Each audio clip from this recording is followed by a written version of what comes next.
All right. What up, everybody? It's your boy, the Infinite Dragon here. Welcome back to Witch on the Holy Night. If you're watching this on YouTube, you're watching an archive stream. Be sure to check me out live. The link is always in the description down below, as well as a link to my Discord, which will let you know what I'm doing, what I'm thinking, how I'm feeling, all of that good stuff. Where we last left off, we got fucked up real bad. Alice lost her fight, and then Aoko got mauled, like actually mauled. The dogs was let out. Thank you, Weez and Boucher, both for the 85 stream streak. I appreciate y'all. Thank you for tuning in every day. Let us continue. How do you guys think this is gonna end? We're on chapter 11, I believe. I feel like Sojiro's dying, right? Like Sojiro has to die. I feel like he's got to.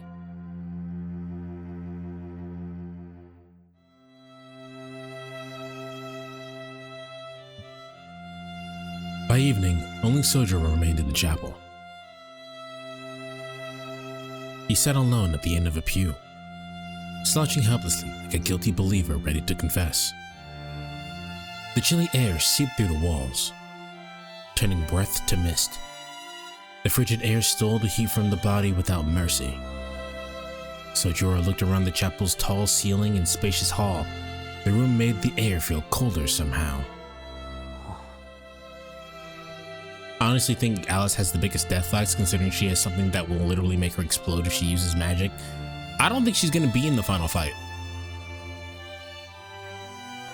Unsure what to do with himself, he stared into space.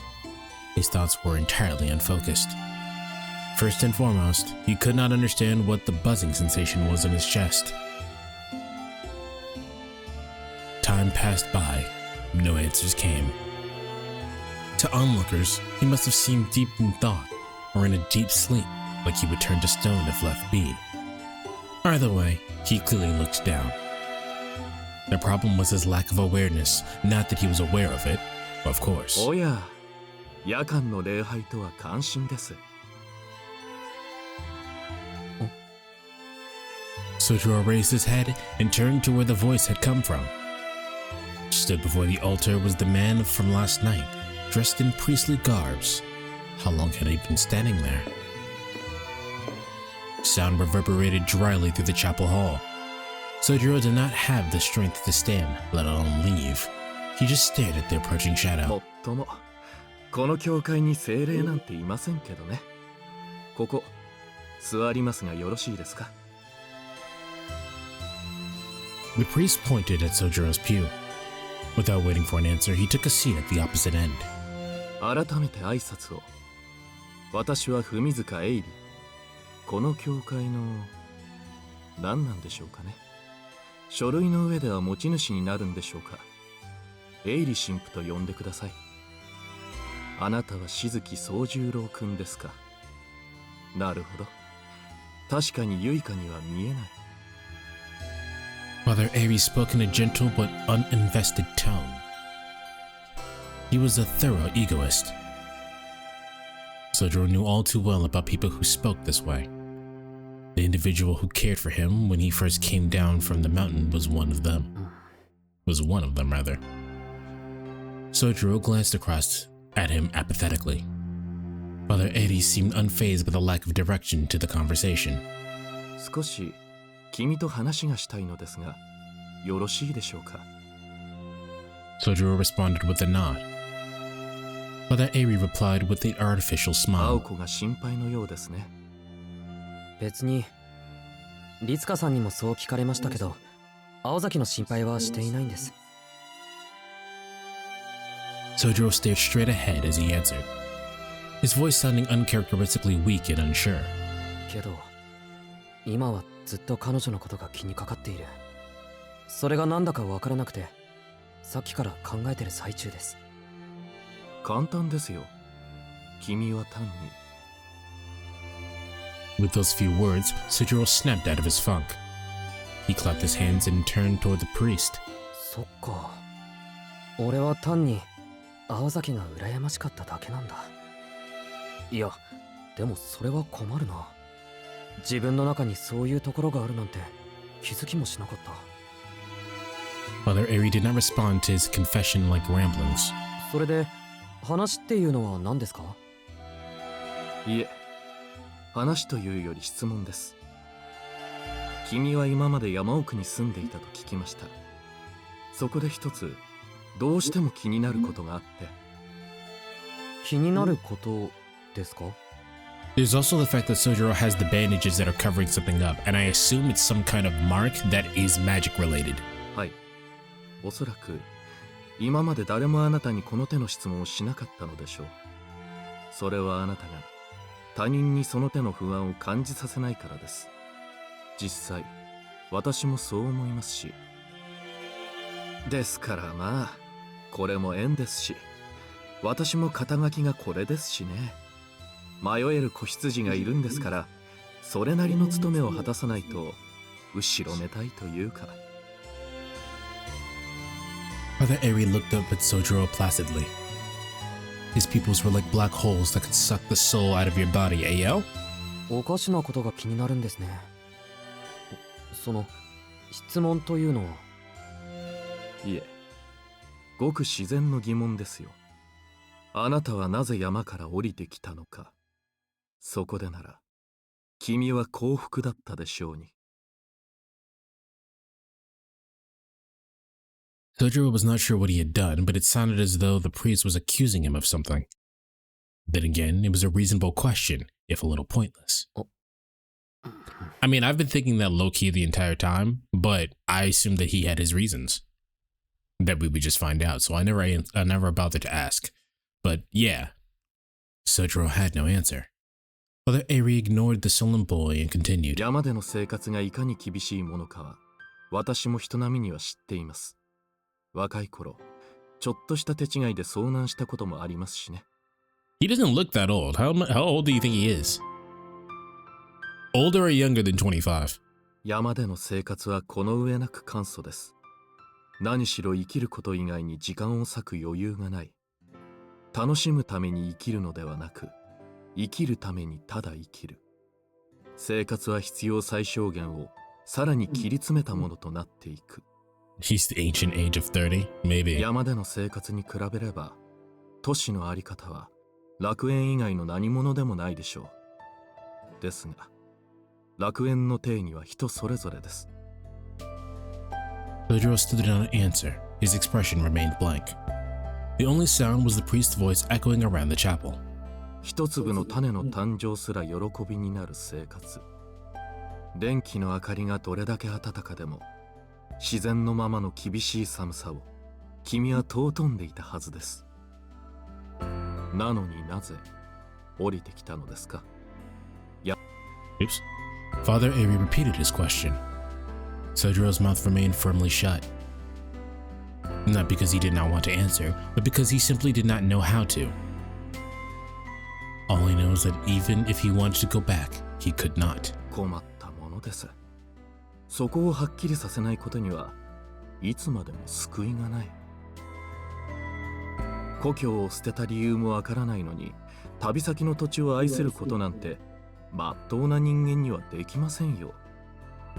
これは忠告ですが、全てを無条件に肯定したところで幸福になれるとは限りません。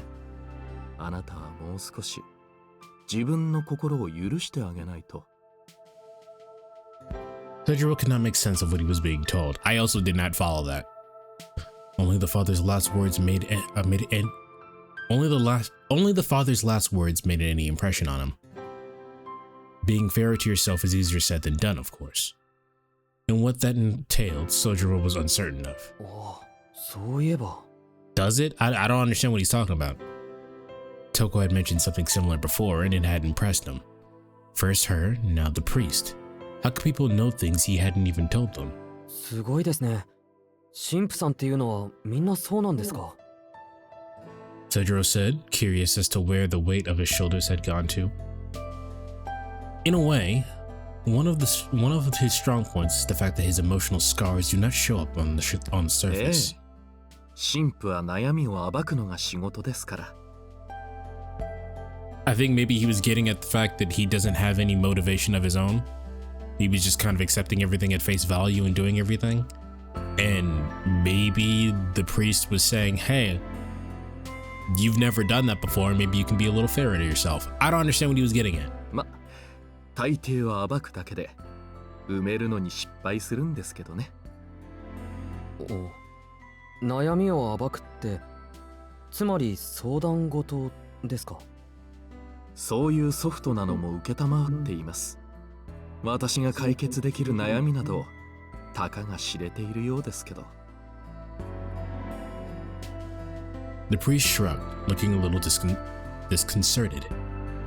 Granted, Sojiro still did not trust Father Eri at all, but at the moment, anyone was a ray of light in his eyes.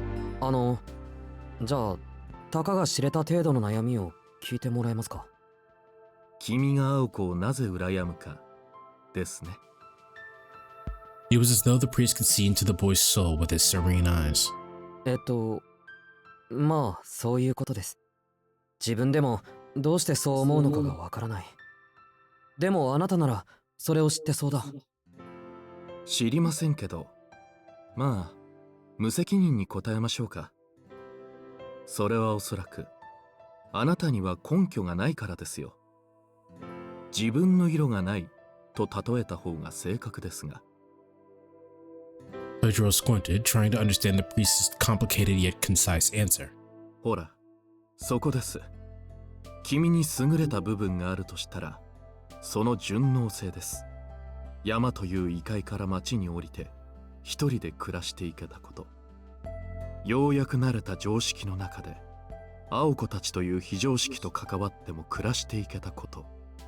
そうであると努めているにしても、あなたの順応性は際立っている。原因は知りませんが、君には初めから自我というものが第一に現れてはいないのです。何事にも対応できるものの、種に交わるほど器用でもない。強いて言うのなら、色の乗っていない空白ですかね。風景に溶け込む自然さは素晴らしい人徳ですが、自我がないということは、居場所がないということですから、いいことばかりじゃありません。ユイカにまで見えないというのは予想以上でしたが、姿なき精霊すら捉えるあれが見えなかったのですから、君の無欲ぶりも筋金入りだ。As if amused by something, Father Eri grinned. However, Sojiro understood neither the meaning of his smile nor his words. 憶測に過ぎませんが、青子はあなたを見て反感を覚えたと思いますよ。自分のないあなたは、自己を押し通してきた彼女にとって認めがたいものだったでしょうから。そして同時に、あなたは青子に自分ではどうしても手に入れられないものを見てしまった。言葉にするとくだらない表現になりますが、そういうことです。先ほどは嫉妬と言いましたが、それは訂正しましょう。君は青子に、いや、いいです。言葉にするのは、それこそ野暮だ。He was gonna say you loved her. Admired her at the very least. Father Eri smiled gently. It was a fresh-faced grin. What? It was a fresh-faced grin that belied his age. Whenever it came to Aoko, he seemed to forget his role as a priest. But that was irrelevant to Sojiro. 神父さん、それで結局自分は青子のどこら辺に憧れてるんですか？ He figured it out. Sojiro responded to Father Eri's rambling by being direct. Some would say the priest had been direct himself, but this was Sojiro, and he needed things spelled out. 今のでもわからないと参りましたね。こういうことは言葉を尽くすほど実感が湧かないものですが、まあ私も神父と呼ばれる身です。少し切り口を変えて代弁してみましょう。あなたは青子の過去を知っていますか？詳しくは知りません。高校デビューとかおかしな言葉を口にしてましたけど。全く知らないということですね。いいでしょう。ではしずきくん、虐待のない例え話ですが、君は突然自殺しろと言われて従えますか？自殺ですか？そう、自殺です。神父である私が口にしていいことではありませんが、まあ私は格好だけなのでいいでしょう。青子はね、近いことを求められたのです。15歳の時に。彼女がそれまで積み重ねてきた努力も希望も過去も未来も全て捨てること。今日からお前は違う生き物として生きろとね。どうです？それは自己の抹消、未来の死と同じだと思いませんか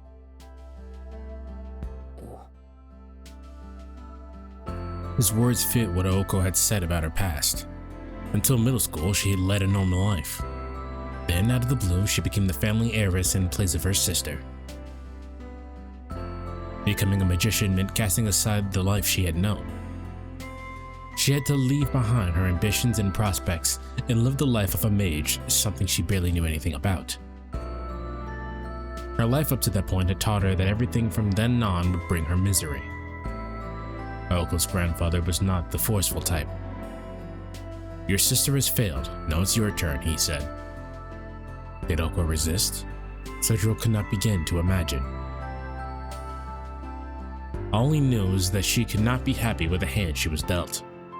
Even if the life of a magician was attractive, to believe the possibility that Aoko could give up her lifestyle up to a point was to not know her at all.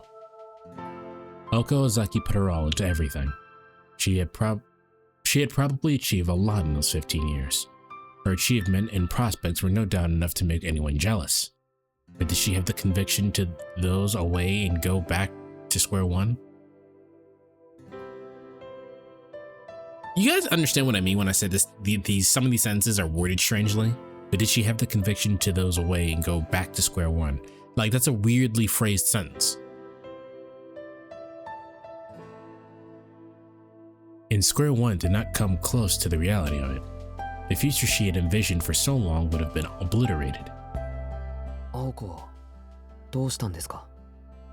いやー、これがもう全くの頑固者でして、立ち会った私でさえどうかと思うぐらい簡単にうなずきました。震える指を懸命に握り込んで、やってやろうじゃないと見栄を切ってね。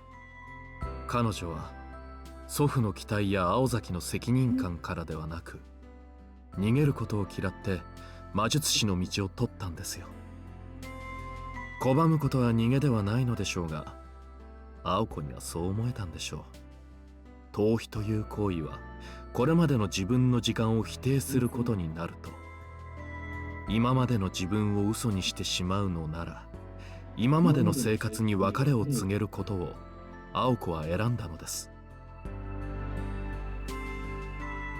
まあ極端ではありますが、あれは前に進むためなら全てを捨てられる人間なんです。An affectionate smile crossed Father Eiichi's face. Rather than signaling his closeness to Aoko, it conveyed the pride of a guardian.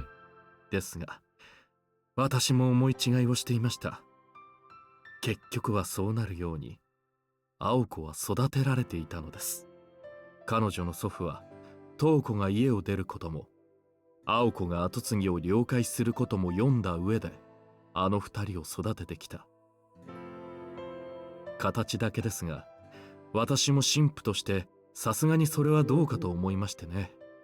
柄にもなく青子を説得したものです。祖父の思い通りになることはありません。なんなら私とメキシコあたりに逃げませんかと。しかしまあ躊躇なく振られました。その時の彼女の返答は今でも一言一句覚えています。だって私一人がどんなに泣き叫んでも今の状況は変わらないんでしょ。私にしかできないなら正面から受けて立つ。たとえ不本意で突然投げ込まれた川の中でだってできることはあるはずだもの。逃げるなんてのは最後の最後。それまではせいぜい華麗に踊ってやるわ。The priest recited her words as if recalling lines from a favorite play. It certainly seemed like something she would say. The last thing Aoko said in the room she was recovering and probably meant the same. Of course, when an audience is watching, you want their approval. However, approval must come from within first. Aoko worked to feel proud of herself before worrying about how others viewed her. She at least wanted to do her job with grace. In response to everything she had lost, she would hang in there, even if it meant going it alone. As for why Sojiro envied her, well, that was obvious. To Sojiro, she lived her life with her head held high. He was a boy who accepted everything but had nothing. She was a girl who threw it all away but never lost a thing. He stood in the meeting room alone, seeing the ugliness within and the sublime outside. Looking back, he finally realized what was eating at him. もういいでしょう。君は青子の容姿に感じ入ったのではなく、青崎青子という生き方に感じ入ったのです。ま、青子は青子で、れっきとした美人ですが。Sojiro nodded. From the day he first met her, that was indeed how he felt. It just took him till now to realize it. The strength in her eyes and unwavering will had captured his heart. なんかすごい汗我慢だ。本当に小娘のくせにギネス級の頑固さです。Father Aries spoke from the heart. Sojiro raised his head, gave a small grin, and scratched his cheek. So many hours wasted brooding like an idiot.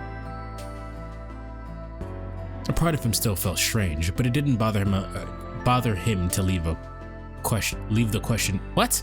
But it didn't bother him to leave the question unsolved for now. Unable to stay still, he stood up. He couldn't care less about the Ozaki family, mage battles, or Oko rushing off to her death. Right now, he just wanted to see her face. お待ちなさい。病室は立ち入り禁止です。The cold words echoed around the chapel. They reached Sojiro as he was about to head back to Aoko. The sightless sister must have waited by the altar. She moved quietly to block his path. ゆいかさん、今病室には入れないんですか？はい。しばらく人よけをしてほしいと、クオンジ様からことづかっています。アリスが？ Sojiro was suspicious of why Alice would have said that. He could understand being kept out if Oko was being treated or her condition had worsened, but this seemed different. Besides, Oko herself said her treatment had finished. 人がいいのですね、シスターユイカは。そんな方便をしなくてもいいんですよ。はっきり言ってあげればいい。今から病室に行っても無駄です。と、青子はとっくに出発しているんですから。エイリ神父。The priest began to explain everything from the pew he sat in, about the things he and Sojiro had spoken about, and why he, a stranger, would be so concerned about a person he knew nothing about. It all became clear to Sojiro. 初めからそのつもりだったんですね。Sojiro's voice was full of anger, but Father Airi did not flinch. 申し訳ありません。青子にあなたの保護を頼まれたもので。彼女の準備が整うまでの時間稼ぎでしたが、私があなたと話をしたかったのは事実ですよ。The priest's attempt to smooth things over was far from sincere. Sojiro grit his teeth to control his rage. Why had they not stopped Aoko and Alice from heading towards certain death?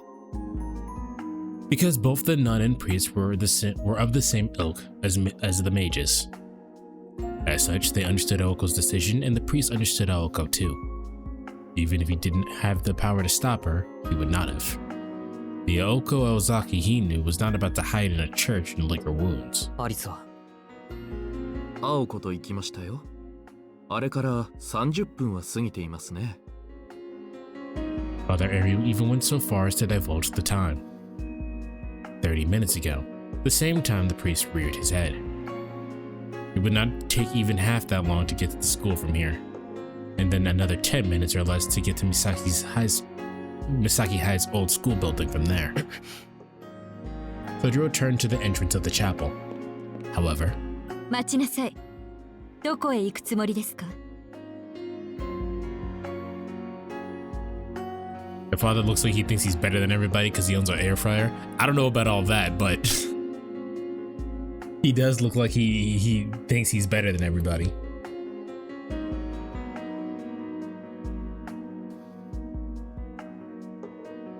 Stop. Where do you think you're going? The sound of her voice stopped him in his tracks. An unseen pressure had locked him in place. Her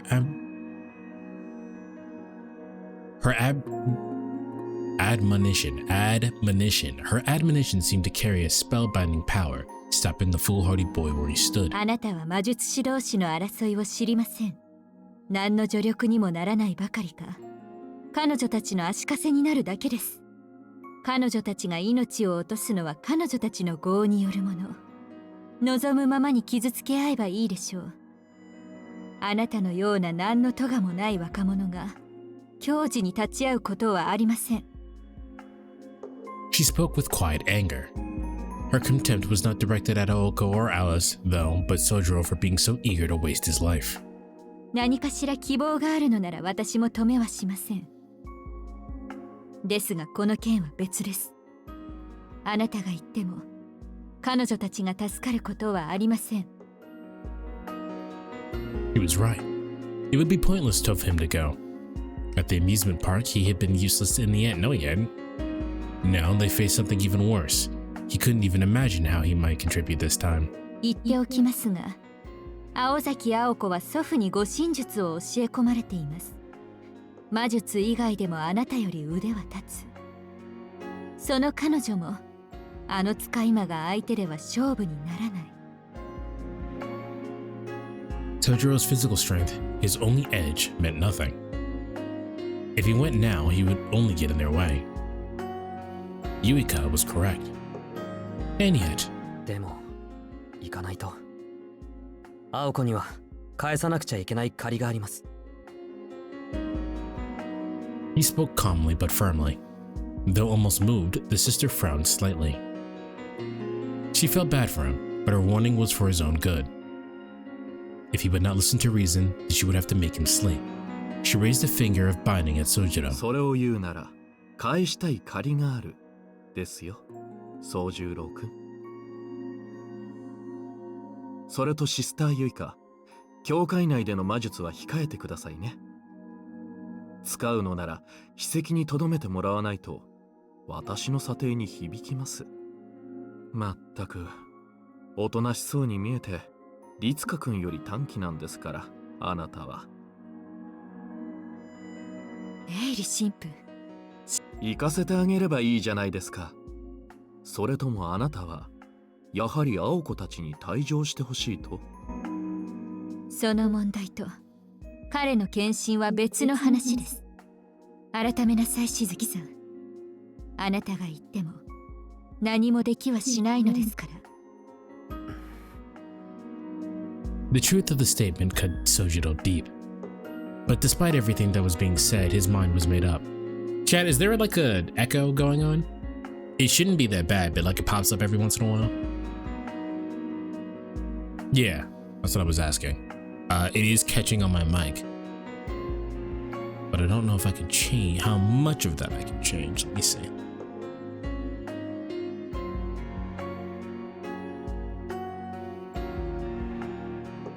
Let's try it there. Ah!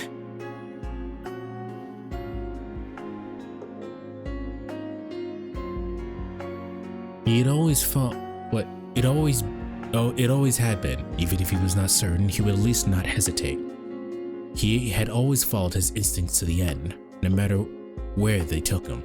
分かっています。でも行かないと。 That might be too quiet. ここにいたら本当に何もできない。 His heart burned in his chest. While he listened to the priest talk, he could only think of seeing Aoko. He was not worried. He did not want to help. He just wanted to see her. He would figure out what came next once he got there. ほら、献身なんて考え自体が間違ってるんです。足を引っ張ると言いますが、どのみち青子たちに勝ち目はないんでしょ？なら、彼がマイナスになってもいいじゃないですか。どうせ破産するなら、豪快に破産すれば。神父。The thumbnail that you saw in the preview window was Dark Magician as the lawyer guy from JJK, yes. Because that video is it's basically two people playing Dark Magician and Blue Eyes and then taking their decks into ranked and climbing ladder. But obviously he's frustrated because Blue Eyes is better than Dark Magician at the moment, so anyway. ほら、宗十郎くん、言って言って。If the echo shows up, let me know. シスター、今のあなたの返事で心が折れましたから。足、動くでしょ？ As soon as the priest pointed at Sojiro, he could move again.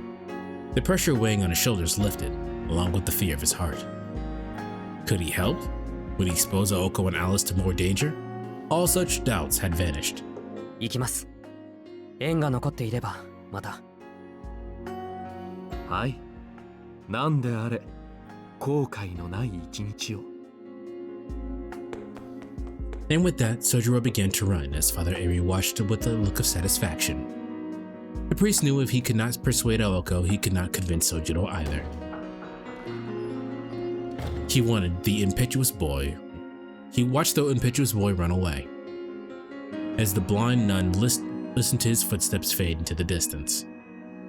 Yuika was different from Sojiro and the priest. While she showed no mercy to corruption or self-righteousness, she embraced benevolence to the innocent.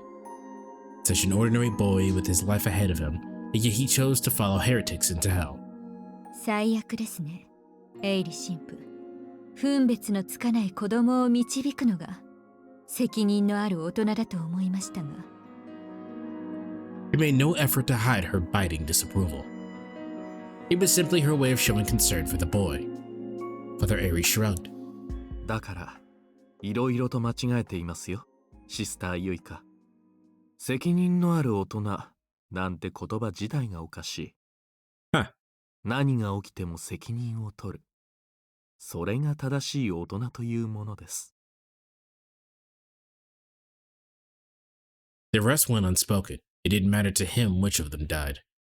With a warm, goodly smile, the priest corrected the nun's misunderstanding. Oh damn, we didn't have that much left. All right, we're on chapter 12 now.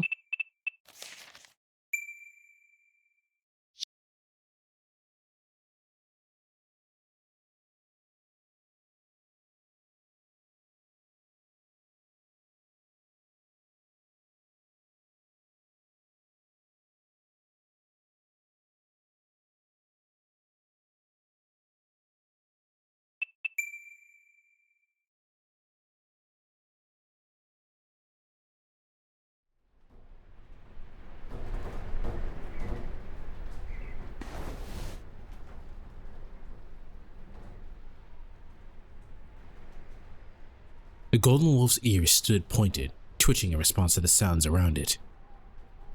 Its meal finished, it curled up in a ball in anticipation of nap time and yawned half from boredom.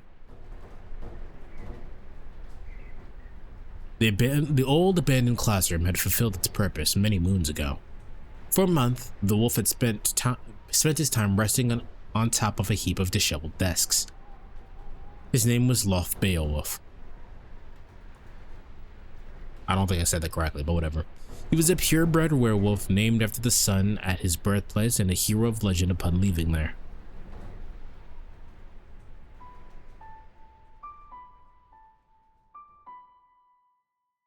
It goes without saying he was not from this country.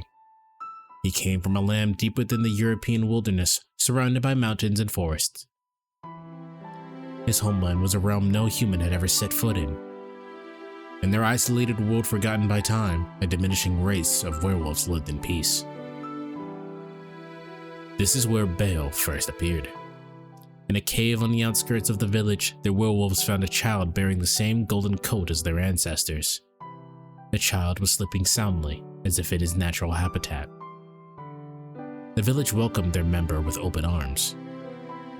2,000 years of advancing civilization had been cruel to them. As the forests were destroyed, valleys unearthed, and waters polluted, the werewolf birthright dwindled. They were now facing one birth a decade. Maybe finish it today. You might finish it today, I don't know. The child's golden coat deviating from the typical gray or white and shared only by their ancestors who treated as gods felt like a sign their prayers had been answered. A bloodline in atrophy. The werewolves were forced to embrace change. The radiant child, at least temporarily, made them forget about their troubles. Alas, as time passed, their hopes turned to disappointment. The golden wolf was not their salvation. For some reason, Lu, the ray of golden sun, remained a child. Decades passed and still he did not grow. Forever young, immortal, cursed. He searched the village for his birth mother, but to no avail. He searched the village for someone who understood his plight, but to no avail. Over hundreds of years, he came to realize something. He was different. Very different. Neither male nor female. Neither strong nor weak. Ignorant of life and death, joy and fear. That thing's a spirit, born of nature. Might look like us werewolves, but don't let that fool you. But the child himself needed not conjecture to know his own true nature. He was perfect, and therefore he was alone. To the golden wolf, the world was too small. That was why.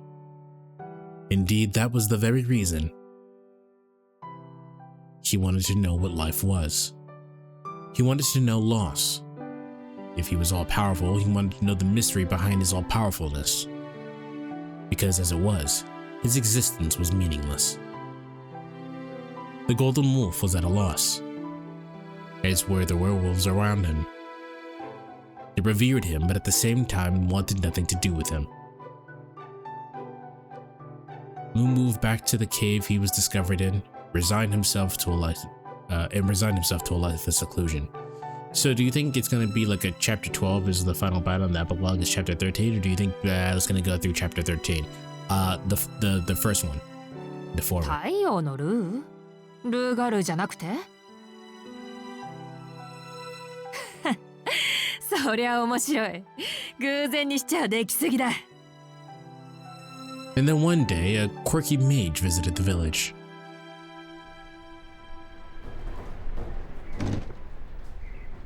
またガタガタとうるさい。トウコさんはあれだよね。派手好きなくせに豆だよね。From his place on top of the rubble, Bale peered into the hallway. He thought his fussy master was busy dealing with Misaki City's ley lines, but she was engrossed in making traps.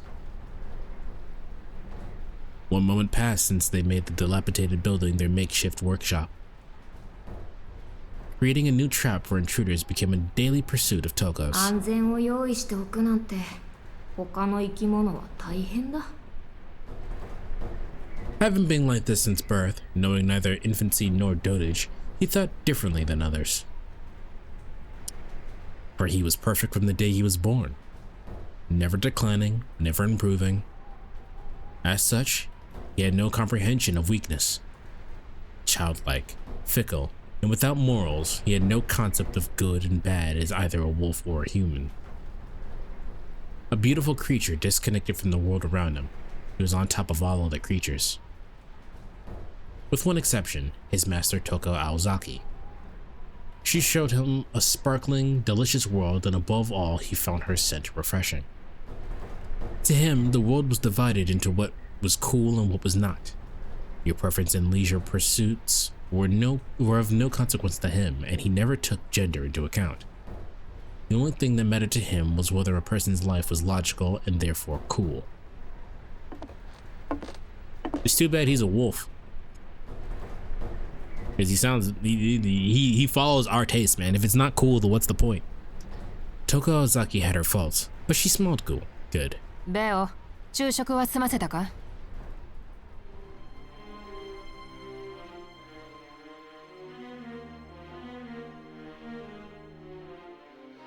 What's wrong with wolves? Nothing's wrong with wolves. The problem is that he's not human. Therefore, he cannot enjoy human activities. Bales mastered into the classroom, presumably done with her traps for the day. 夜が本番だ。それまであまり羽目を外すなよ。 Sometimes, like now, she would nag him, but on the whole, his master pleased him. In reality, the contract binding her to him was not particularly powerful.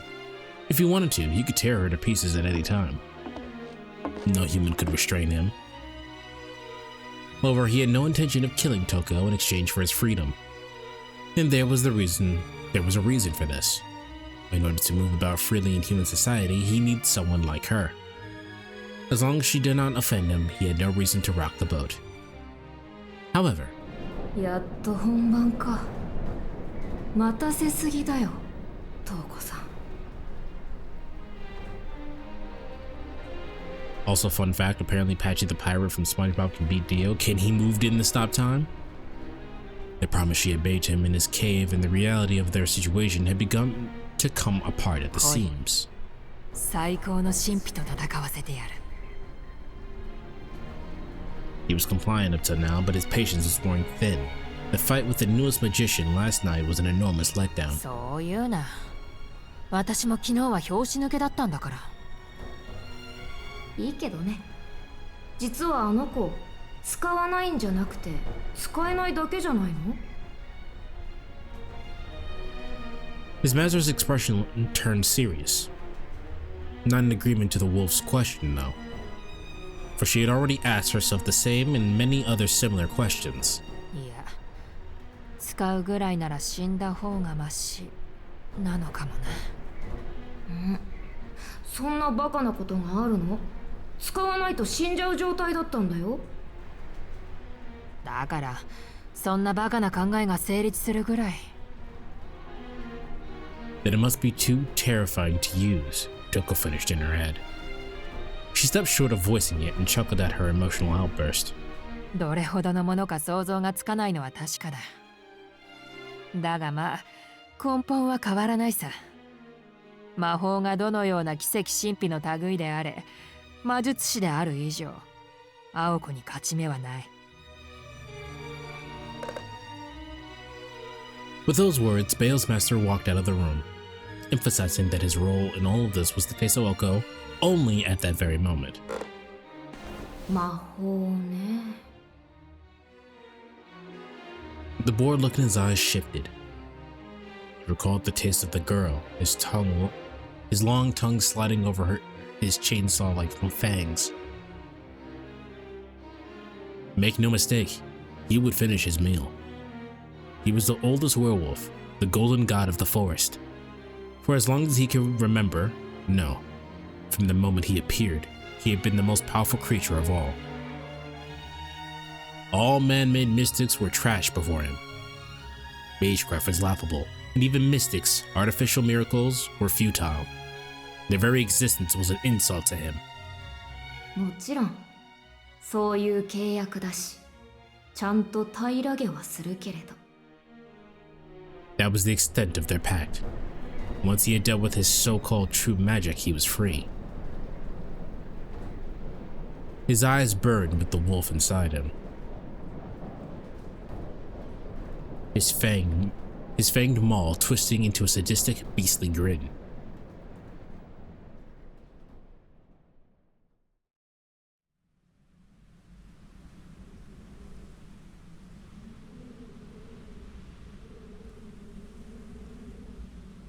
It was just past 7 p.m. Misaki High School's old building stood silently. While light from the city reached the area, the forest and mountains kept the area hushed. Nothing unusual. During winter vacation, the old building, now still covered in yesterday's snow, was rarely used. Without signs of life, such unused structures were mere monuments of what once was, nothing more. The old school building would remain that way until the start of a new semester. Behind it, the vast forest grew darker by the minute. If the building had died in just under 2 weeks of vacation, what had become of the forest over the years? The wall of overgrown trees filtered out the noise of the city and most of the moonlight. An otherworldly realm had taken root, not even 2 miles away from town. Piercing the cold night air, footsteps crunched through the powdery snow. この辺りに仕掛けはなさそうね。それでどうするの？このまま旧校舎に忍び込む？まさか私らがやってきたことなんてとっくにバレてるわ。隠れても意味はないし、何より敵のアジトに入ってどうするのよ。盗みが目的じゃないでしょ今回は。後ろから切りつけるのはOops. それができれば苦労はないんだけどね。まあ忍者の真似事は私というかアリスの芸風じゃないでしょ。そもそも We skipped too much? No, we didn't. そもそもやる気満々なのはこっちもあっちも同じってこと。The sound of their footsteps stopped in unison. The old forgotten Masaki High School building stood before them. What used to be the schoolyard was now a barren snowscape. Reclaimed by the forest, the building looked the shell of its former self. The surrounding trees resembled standing mourners at a funeral. せっかちなお嬢さん方だ。タイムリミットまであと4時間はあるというのに。Alone in the middle of the white altar was the lone, scarred red mage. As she came out of the forest, Aoko lowered herself slightly, scowling at her distant target.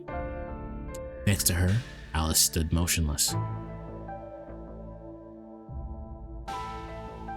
The bare branches of trees cast long, thorny shadows. Aoko was reminded of Sleeping Beauty, except the mage wasn't nearly as pleasant as the princess in that. Not to mention she wasn't sleeping and there was no prince. Regardless, this princess came out of her schoolhouse castle to greet her challengers.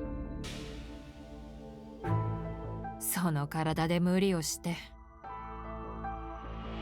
あなたのそういうところ、姉としてどうかと思うわ、青子。Aoko grinned faintly. Aoko fought back the urge to respond. Meanwhile, Alice stood in silence, uninterested in sibling rivalry. Tuko stood about 100 feet away. With their senses sharpened through magecraft and silence of the forest, they could hear each other perfectly. The golden wolf was nowhere to be seen. Tuko faced the two girls alone. Alice's black overcoat and winter hat were typical items for a mage battle. A few paces in front of her... slow down. A few paces in front of her was Aoko, whose combat garb was comparatively out of place, a Masaki High School uniform. She had asked Alice to bring a change of clothes for her, but there must have been some misunderstanding. Though it was a trivial miscommunication, Tuko seemed to think it had some special meaning. ところで、始める前に一ついいかな。気になって仕方がないし、この先機会もないだろうから聞くんだけど、あなたの戦闘服ってそれなの？青子。Bitch, is you really gonna die in your high school uniform? Tuko spoke clearly, and despite the distance, was able to communicate her deep-seated scorn without trouble. Aoko would rather attack than engage in small talk, but she decided to take the bait. そんなわけないでしょ。今までこういう機会が多かっただけよ。数えるなら今日を含めて4回しかないわ。私はまだ現役だからそれも悪くはないかもしれないけど、いつか流行るでしょこういうのも。Well, that was nice of my grandmother. I just got a bunch of name brand quality meat. That's good. What are you gonna do with it? Aoko was sure to emphasize her words. For a split second, Toko's eyes narrowed. 呆れたな。相変わらずのローセンスだ。それはどうも。人形を実の妹に見立てる異常者にそう言われるなら、一周回って安心よ。Well, if I know how to cook, then I eat it? That is not an answer.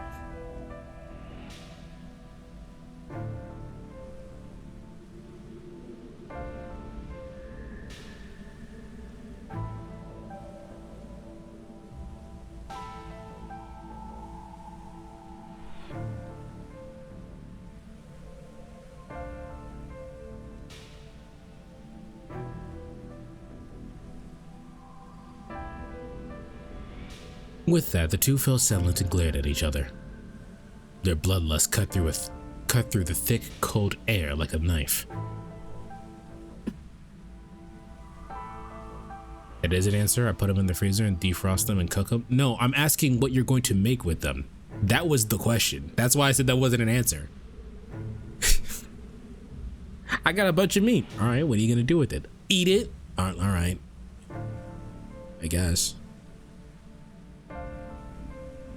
That's like that's like asking, hey, can I have a pencil? Sure. What are you gonna do with it? Right?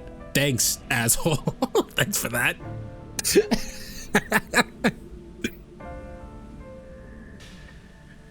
With the two of them sized each other up, Alice surveyed the area around Toko. There was no indication anyone or anything was lying in wait near. Perhaps she should see if the werewolf was still in the old school building. You expect me to tell you the whole course meal from all of these? I don't know. I was just asking if you had a plan for him. You could have just said, I don't know. Maybe Toko didn't feel like Aoko and Alice were much of a threat in their injured state. Or was she not expecting a counterattack so early, so the werewolf wasn't ready?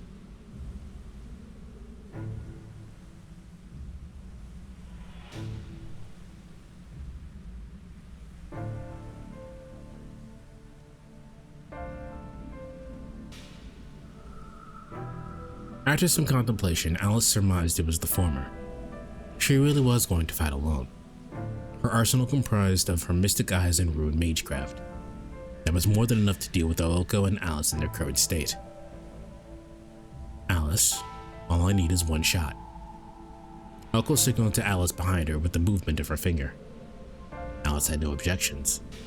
The original plan was for her to keep the werewolf busy. With the mirror as a backup, Aoko was hoping to catch Toko off guard. They had a few other cards up their sleeves, but the fact remained that as mages their attacks wouldn't affect the werewolf. So they decided to ignore it and focus on taking out Toko. Not the best strategy, but it was all the two of them could come up with. But they had been thrown a curveball. Toko had the upper hand, so she was reluctant to use the beast. Aoko wasn't about to let this opportunity go to waste. By distracting her with sibling banter, she would settle things before the werewolf even showed up. じゃあ、今度はこっちの番ね。どう？結界の張り直しは進んでる？まさか昨日の今日よ。まだ手をつけてもいない。せいてはことを仕損じる。だいたい私の目的は霊脈の奥にあるもので、結界そのものじゃない。張り直しは予定にないさ。まあ土地を暴くなんて面倒な真似をするより、お前を暴いた方が早いのかもしれないが。ふん。やっぱりそれが目的だったのね。ならなおのこと、あんたを魔法使いにするわけにはいかないわ。Aoko's blue eyes burned brightly with a fiery fighting spirit. Even though her sister was ready to pounce, Toko remained motionless but for her mouth, which twisted into a smirk. 魔法使いか。確かにまだ執着はあるね。私には移植されなかった魔術刻印と青崎の伝える魔法の正体。だがもういいよ。惜しくはあるが、到達すればどちらも自分で用意できる。それとも今ここで私のために魔法の正体を見せてくれるのかい、青子。Toko's words came out flatly, but her eyes mocked her sister. It was true, however, that if Aoko wanted to defeat Toko, her best chance would be to use the mysterious true magic. The only problem was that she couldn't. If she could, she would have used it to avoid being mauled last night. Aoko Ozaki couldn't use true magic. Toko believed she needed to fulfill some kind of condition. The protection their grandfather placed on the formula was to prohibit miracles from being easily realized. However, that wasn't because he was concerned about the human world. It was no exaggeration to say he'd feel nothing if magic leveled the entire city. The truth was, true magic never had any conditions. Aoko was being held back by trauma. These 5 privileges, the only powers of their kind, were bound by cognitive seals. That's why Toko looked down on her naive little sister. So weak. A body incapable of handling magic could be cut down with a mere sword.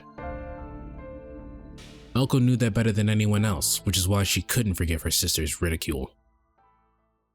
Just try using true magic, huh? A pathetic taunt. If that was how she wanted to play, then so be it. お望みとあらばね。 With a burst of pure rage, Aoko made her move. Her colorless shoes sped across the untainted snowfield. Like a stone skipping across the water, as Aoko charged forward, she disappeared. Only her footprints advanced, like bullet holes in snow. Toko held her ground. Concealment was elementary magecraft. More than likely, the power came from one of Alice's trinkets. It was a simple yet effective countermeasure to Mystic Eyes. Toko's Mystic Eyes used the lock property to bind an opponent. It did not have the logos properly to discern truth through an illusion. Once the magecraft's workings were revealed, its weakness was exposed. 足癖が悪いのも変わらず。 In a mere 4 seconds, her opponent had closed 10 yards and was still speeding up. It appeared as she'd given up on the mage battle and was going to move in for melee. The other girl, Alice Kuonji, didn't even take a single step. 被弾覚悟の特攻。アリスから5符でももらっているのでしょうけど、反省なさい、青子。切り札というものは、あくまで自己の力によるものを言うのよ。 Nearing, Toko raised her left arm, holding out in front of her threateningly. 10 more yards. Unfortunately, her footprints gave away her position. I got a Bubsy bash for watching Lynx play Bubsy 4D. I know Filler is pissed. So. Toko began... For a second, I thought I called her a sow. I was like, damn, you'd have to call her a pig. She means sow as in, like, sewing. Toko began engraving a rune in the air. But before she could finish, Oko's footprints stopped. She was still too far away for close combat. What a strange place to end her attack. No, wait. Did she really stop so suddenly at that speed? Toko made a snap decision. She quickly raised her outstretched arm toward the sky as if saluting the moon.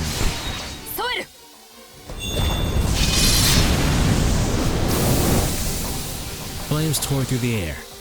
The rune carved into the body above her, bathing it in a pillar of flames. No internal resistance spell could help. Rather than simply burning their target, the runes wrapped them in a wreath of flame.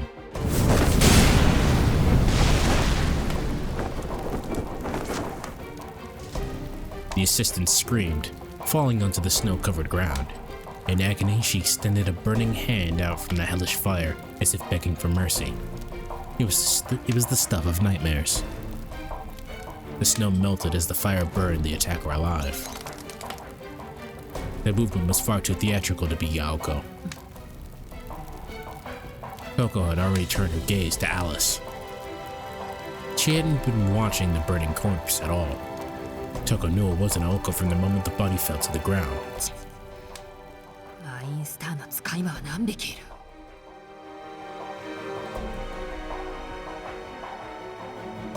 get some weenies. Sirloins, giant pork chops, silver burgers, steaks, and chicken. Oh, alright.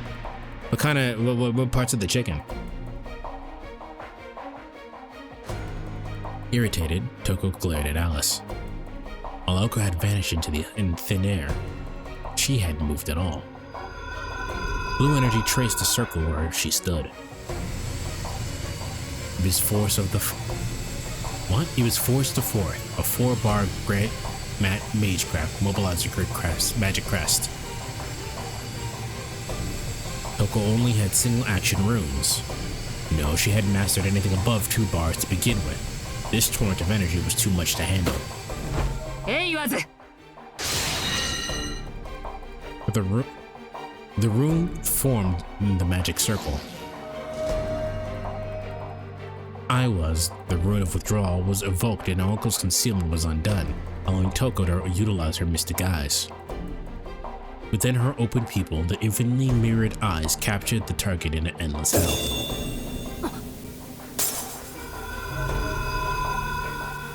But the mage's sight was literally split in two. The space in front of Oko was distorted, obscuring her form like an icy mist. If Toko's eye was like opposing mirrors, then this was like staking a one-way mirror at the end of a triangulation point. With the division split in two, she couldn't lock on to Aoko. 御水の鏡の効果よ、トウコさん。青子は鏡の Y 字路の奥にいる。一本道から見ているあなたに中心は見渡せない。Alice explained without concern. Due to the herb Toko made Alice swallow, she was still unable to use her own magecraft. However, she could use her ploys already in motion without using magical energy, such as the mansion's mirror and the aimless little blue bird. Finally, the magic bullet was loaded. Set, boot, direct current.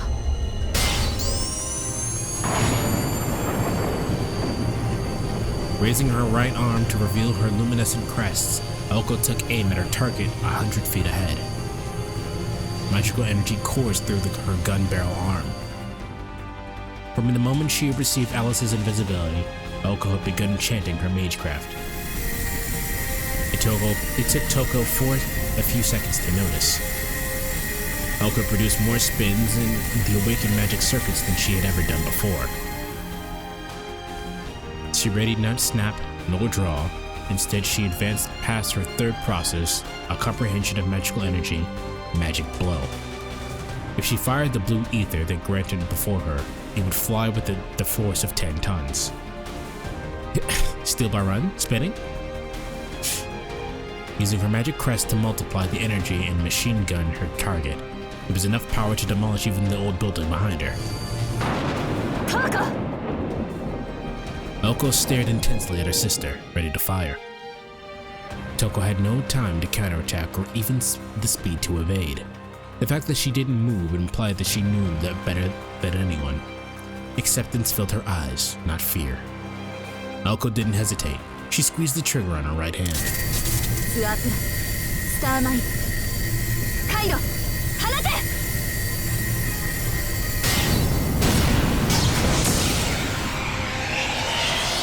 The last word came out like a scream. Under the impact of the ether, the surrounding snow melted and flew around.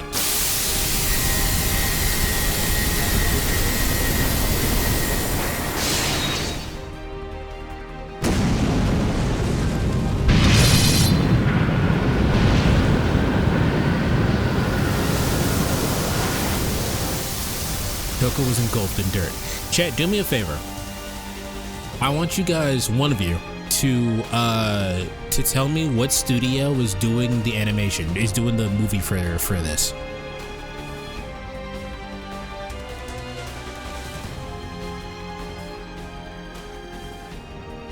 No way she could survive Oko's magic bullet.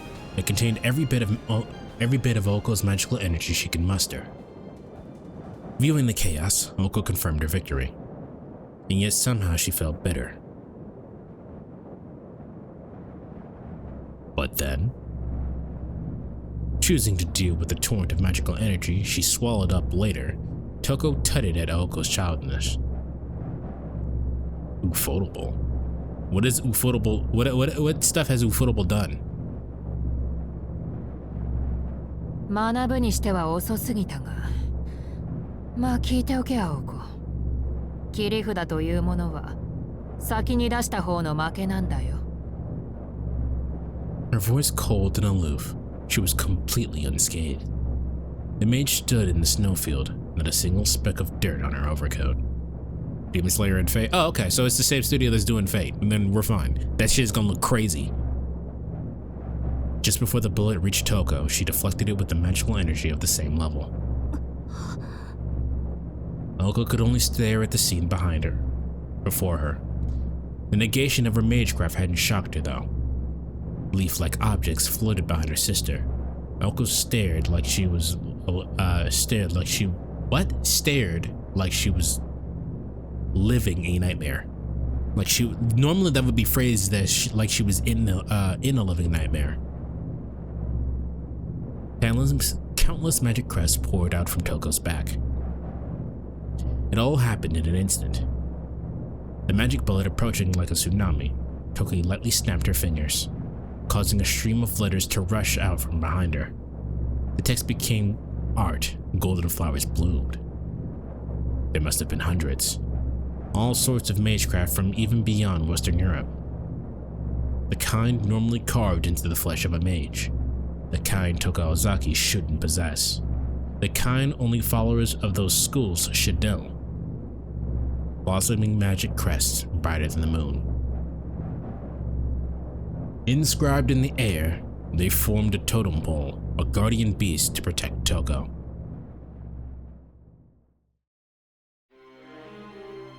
と、まあこういうわけだ。ベオだけに頼ってはいないことがよくわかったろ。Toko's expression was steely.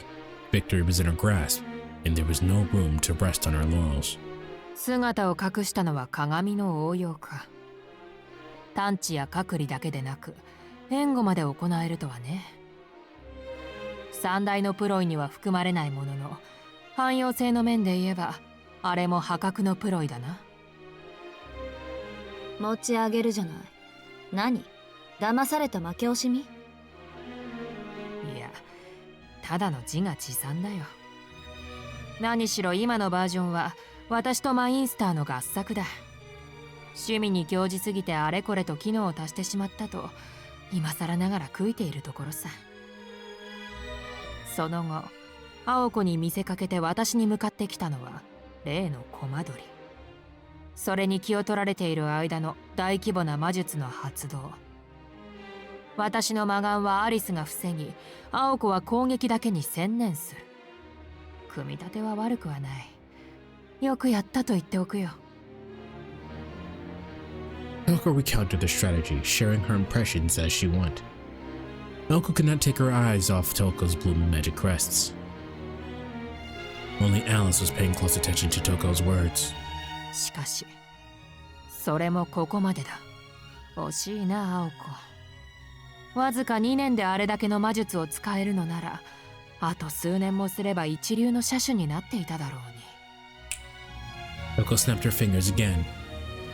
The floating crest began to glow more brightly. アリス、あれは何？ Elko whispered to Alice standing next to her as she held her hand. She could not risk turning around. The second she took her eye off Toko, the fight would be over. 見ての通り、魔術刻印よ。信じられないけど。Alice's voice was filled with shock and discomfort. Elko shared Alice's sentiment. Magic crests were passed down through a family line and took unique forms. At heart, they were merely personalized inscriptions, and technically no different from grimoires. However, the reality was far different. Magecraft had no set form. Without a set shape, the ability to recreate mystics was itself flawed. To craft it into a form required an immeasurable investment of time and devotion.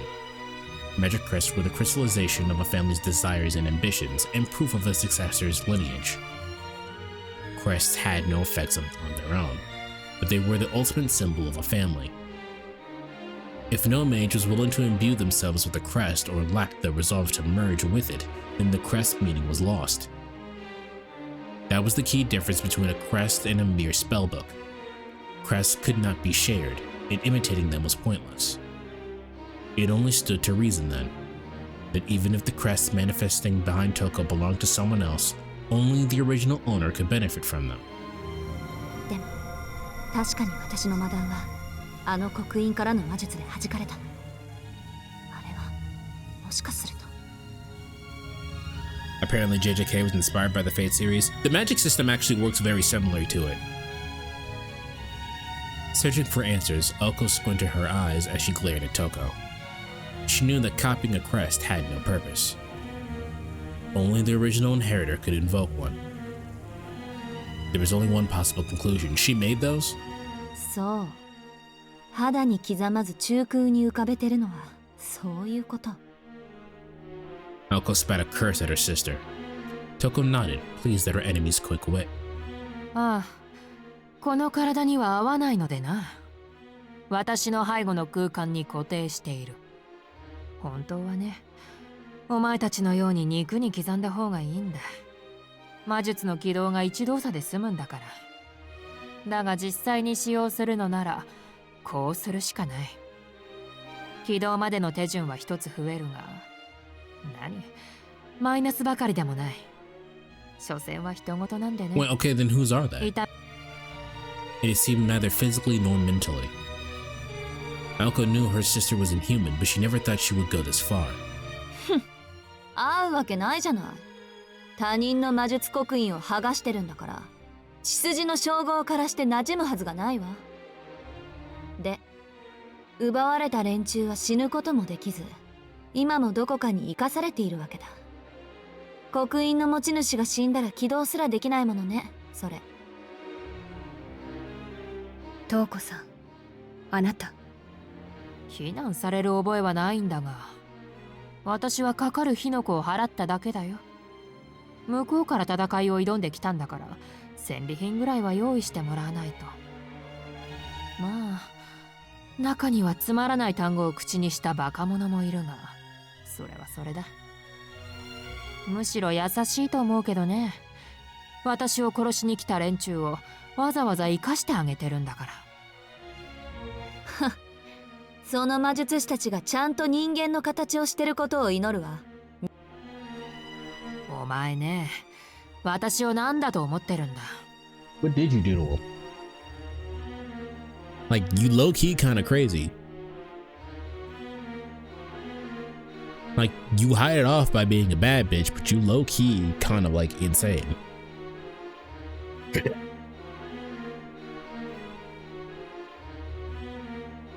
脳だけ保存とか、面倒だから100人ひとまとめにした肉塊とか、そんな手抜きなんぞするものか。Okay, but what did you do? きちんとカフェを用意して、食事も娯楽も睡眠も自由に提供してるんだぞ。中には一生ここで暮らしたいなんて騒ぎ立てるバカもいるぐらいだ。You could fix her? Nah, bitch, she can destroy you. That is your only option. She kills you, that's it. Toko's words were hardly believable, but it was clear her crests weren't copies. Alice's scowl deepened. What Toko had described had no discernible benefit in her mind. Why had she gone through the trouble of stealing other mages' crests? It would have been more efficient to break down the crests into components and make replicas. For a skilled puppet master like Toko, she could have made a much more powerful puppet with those crests.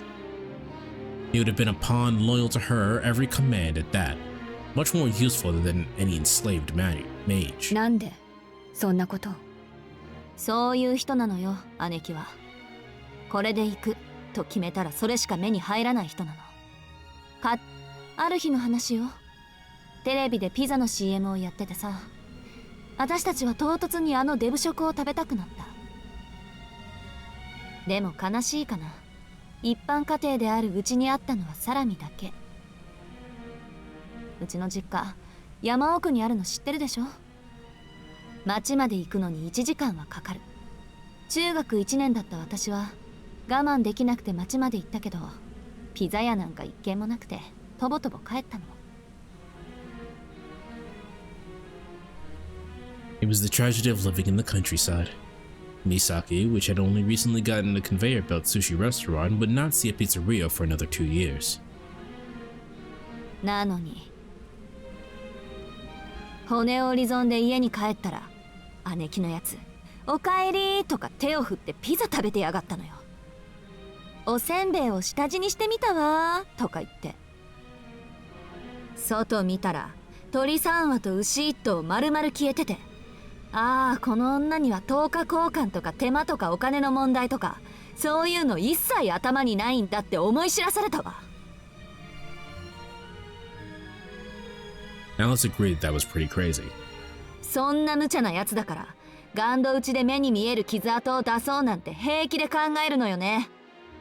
あんなのゲマトリア一節分の栄唱で同じ効果を出せるのに、あくまで呪術にこだわるから空も飛べない人形になるのよ、バカ兄貴。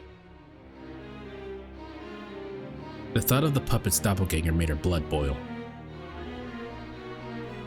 Sorry, the puppet doppelganger. It was clear to Aoko now that Toko had done it on purpose to annoy her. Toko furrowed her eyebrows at Aoko's verbal assault.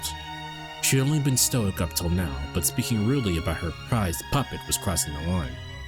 その人形に追い詰められたのはお前だったね。それとゲマトリアはカバラの秘術だ。私はルーン専門だからお前のように広く浅く知識を広める気はないよ。まあもっともこの刻印の所有者の一人からケルトの結界を教わりはしたがね。Toko looked to the crest over her left shoulder. Its shine was ever radiant, proving that its magecraft was active. これは城で祖父を封じ込めるのに使っていてね。犯人犯用のドルイド層を閉じ込めたとまではいかないが、そうだな。私では郵便ポストぐらいの大きさが限界か。What the fuck is wrong with this bitch? ほら、昔お前が壊した赤いポスト。ちょうどあれぐらいの可愛い鳥小屋だよ。人間一人分をしまうには窮屈だろうが、祖父は肉体というより霊体に近い。見ようによってはそっちの方がふさわしいかもしれないね。Toko stifled a sinister laugh, her explanation chilling. Her cold veneer seemed to slip slightly when it came to her grandfather. Her smile betraying the long, festering hatred she still clung to. そういったわけでね、先の青子の魔術を防いだので、この刻印もしばらくは使用不能なんだ。今のが本当の魔法だったなら、わずか3行の刻印では打ち消せなかっただろうに。青子、お前は僅差で負けたんだ。恥じることはないよ。じゃあ、そろそろ終わりにしよう。抵抗をするのは自由だが、ベオ相手にそれは辛いぞ。Toko snapped her fingers one more time. The golden werewolf was hiding in the old school building. The signal to him echoed eerily through the surrounding woods. Before the echo stopped, Toko shouted back at Alice. 行ってアリス! The order sounded like a reprimand, but Alice silently obeyed. Without hesitation, she left the Oko behind to handle Toko and made for the forest. If defeat was inevitable, it would be pointless for both of them to die. If one of them could survive, there could be a round 3. That was why Oko decided to be the sacrificial pawn. トウコ自身の切り札も分かったし、アリスが本調子になれば勝てない相手じゃないものね。Oko muttered bitterly to herself as Alice's feet crunched through the snow. Instead of cursing her own death, she cursed the fact that she would not see Alice defeat Toko. For what else was there to curse except this? Alice disappeared into the forest. Feeling her fellow mage's presence fade, Oko continued to glare at her sister. いつまでじらす気？私、待たされるのは好きじゃないんだけど。Speaking of waiting, the werewolf Toko had called was nowhere to be seen. It should not have taken him more than a few seconds to come flying out of the old school そう building. せくな。今赤ずきんを追っているところだ。黒帽子の彼女をそう例えるのはやや無理があるがね。 Her tone reeked of irony. The words traveled aimlessly across the schoolyard like a rambling announcement. Oko stood frozen and dumbfounded. Everything Toko was saying seemed so far away from reality. Oko was done being fooled, so she turned around. The moonlight shining off of the fallen snow allowed her to see far into the forest. From the white darkness, a lone boy came into view, walking toward her. He could not have been any taller than Oko's chest, but carried Alice over his shoulder with ease. As if she was nothing, he tossed her body upward. She arched through the air for several feet before dropping headfirst before Oko's eyes. Her neck would snap on impact. Even though she was wiser not to, Oko reached out and caught her. Alice's light body weighed heavy as she fell into Oko's arms. The stitches on her wounds tore, dyeing Oko's arms crimson. Oko gritted her teeth, fighting the pain that shot through her arm and the sensation of warm blood. Alice did not respond, but Oko could see that she was at least conscious. The werewolf must have ambushed her right after she ran into the woods. Alice bled heavily from where the wolf tore her abdomen open last time, just like he had done to Aoka. 初めから森に潜ませていたとはね。 Cursing her own carelessness, she gently lay Alice's body down. She set her sights on the blonde-haired boy, her new target. つまりあれよね。甘く見ていたふりで初めから余裕なかったんだ。 Even in the face of Aoko's rage, he did not stop smirking. He stared back at the girl, eyes gleaming, twinkling with excitement at the brutality to come. The blonde hair and green eyes she saw last night, and his effeminate features now, seemed ethereal, like he had changed into a being from another planet. レオ、今日は食っていいぞ。 Toko's voice echoed from afar. The boy's grin broadened. Nobody could have expected what came next. Aoko rushed headfirst at the boy. Faster than the robin decoy, she sped, blood dripping from both arms. Toko watched wide-eyes at the spectacle. Alice could only look on with vacant eyes, and she lay helplessly on the ground. The werewolf boy was caught off guard by the prey becoming predator. Aoko crossed a 20-foot gap in a second before planting a foot in the snow. It arrested her momentum and pivoted her body like a top. Even if he instantly understood what was coming, the boy wouldn't be able to dodge in time. Using the momentum from her sprint, she pushed her leg into the ground and sprang up. With deadly timing, her roundhouse kick swung in a wide arc toward the boy's neck, sending an explosion of force to his brainstem.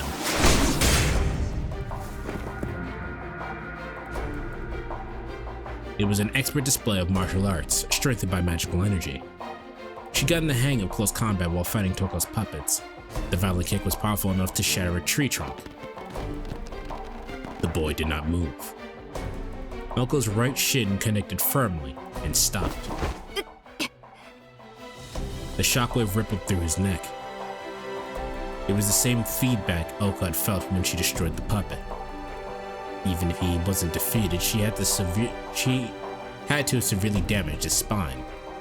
And she looked at him to confirm her kill, but the boy simply stared back at her, not even bothering to twitch an eyebrow.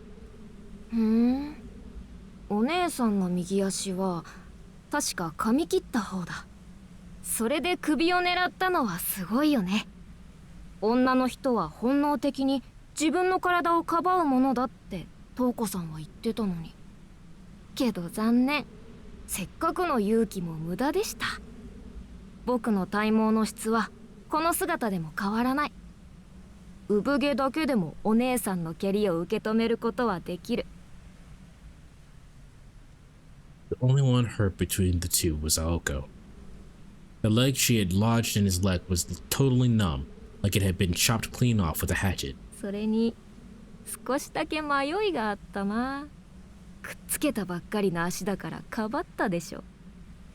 人間が僕の相手をするならそんなこと気にしちゃいけないのに。ああ、でも。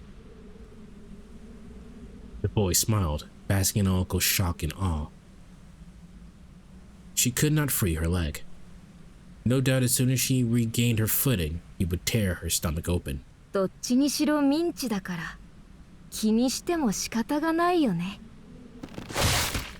ほら、もったいない。せっかく治ったばかりなのに。Oko was not sure, but it felt like he had sunk his finger into her flesh of her right leg. He was right about her leg. She barely had any feeling in it. It had been completely paralyzed after the last attack and was now back at the same horrid state. Except this time, instead of being torn to pieces, it had been crushed to the bone. Her leg might have been numb, but just the look of it was enough to horrify her, the way it was crumpled, all that blood. Any normal person would have died from shock. As if thinking about something else, Oko considered how cruel Magic Crest could be. あれ、まだ目が死んでない。 It's just Dio sticking his fingers in Joseph's neck. You could also make it Dio sticking his fingers in Jonathan's neck. あんまり苦しめたくないんだけど。頑丈なのも考えものだよ。 The boy thrust his hand at Oko's chest. Her consciousness flickered from the sudden pain of a stake. No, a child's fist piercing her torso. The scenery flew by. She soared through the air like a rag doll tossed away by a bored child. I'm done playing with you, he said. Just like Alice a moment ago, she tumbled through the air and hit the ground hard.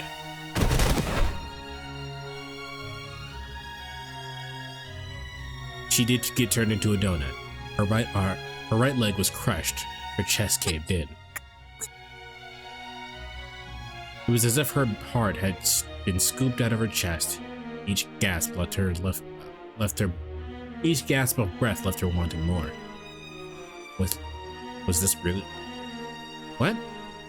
My brain has just decided you don't know what English is anymore. Was this what it was like to see the stars? The terrifying part was the pain. It never let up.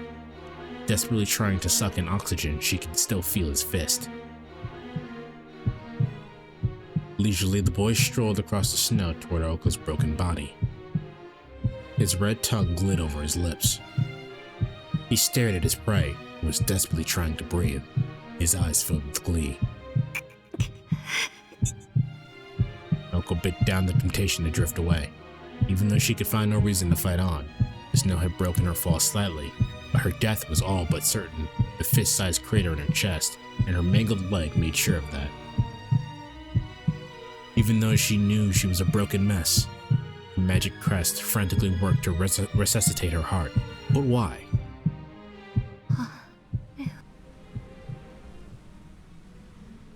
The sight of Toko in the distance was the only thing that kept her conscious.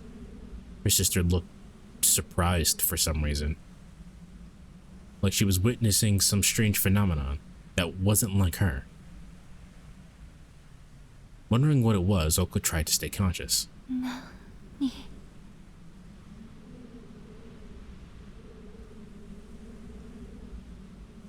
Feebly trying to raise her head, she looked to where Toko was staring. Why did she look like she was so close to victory? Why did she look like that when she was so close to victory? We're gonna get a whole montage of just him running. We are.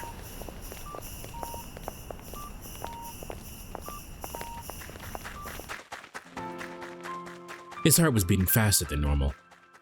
The fragmented and disturbing images kept returning, and he desperately pushed them to the back of his mind.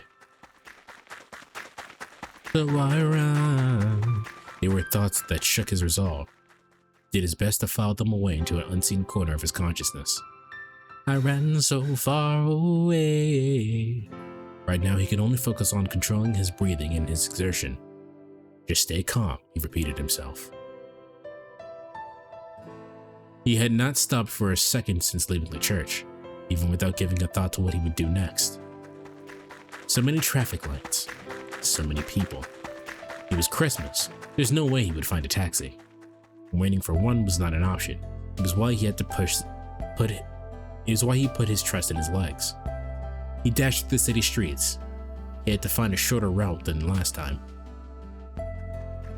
You guys ever see a moose run through snow? That's what he's doing right now. His heart was ready to jump out of his chest, pounding like a hammer against the fire bell. He had no intention of giving up yet, but he could not seem to calm himself down. His precarious condition, even surrender seemed too great an effort to spare. Visions of horrible outcomes flashed through his mind. No, calm. He needed to stay calm. That was his only weapon. He was painfully aware he was powerless. The best thing he could do was to keep his head on straight. While he wrangled with his mind, his pulse seemed to quicken with every step. The forest was faintly lit by the moon. That was more than enough on such a bare mountain. He followed the two sets of footprints. Ahead lay a situation he had nothing to do with, just like at the amusement park. Even if you go, there's nothing you can do for them. The only effect her admonishing words had was to hasten his pace. He pushed the ground with his legs even harder, trying to leave his doubt in the kicked up snow behind him. Of course he was powerless. The pain in his chest told him so. At best he would be useless, and at worst he would be a liability. He recalled the binding spell placed on him at the church. It did not matter. His body told him he would regret being torn to pieces less than if he did nothing. Not once did his legs fail him as he ran through the woods. Though it felt as though his heart could at any moment, his weakness screamed at him from within. Just like back at the amusement park. He was beyond reason of circumstances now. Ultimately, I just want to help her. That was all he really desired. His heart pounded with vigor. As he ran through the dark, wintry forest, only one thing gnawed at his mind. No concern for the girls, nor anger toward Toko. The red roses burst forth from her limbs. Screams of agony like childbirth. That's an interesting comparison. The harsh reality of something beautiful dying. The nightmare was tenacious. Never again. Never ever again did he want to see something like that again, if he could help it. Just ahead was the forest clearing. The moonlight shone on the old school building like a spotlight. Once again, those thoughts crept back. He could not bear seeing something like that again. That's why he ran. But if he had to face it a second time, how could he stay calm? With that thought in mind, he arrived at the clearing. Somehow his frantic breathing, his rising and lowering shoulders stopped. No exhaustion, no inertia, just blanketness. Like his mind was frozen in time. This is the second time he felt like this. With the nausea and dizziness from the first time, the pathetic whining of the last few weeks, the doubts clouding his mind, they were all gone. Displaced entirely from his mind by even stronger emotion. His heart pounded with the force of a sledgehammer. It was a primal sound, loud enough to bring him to his senses.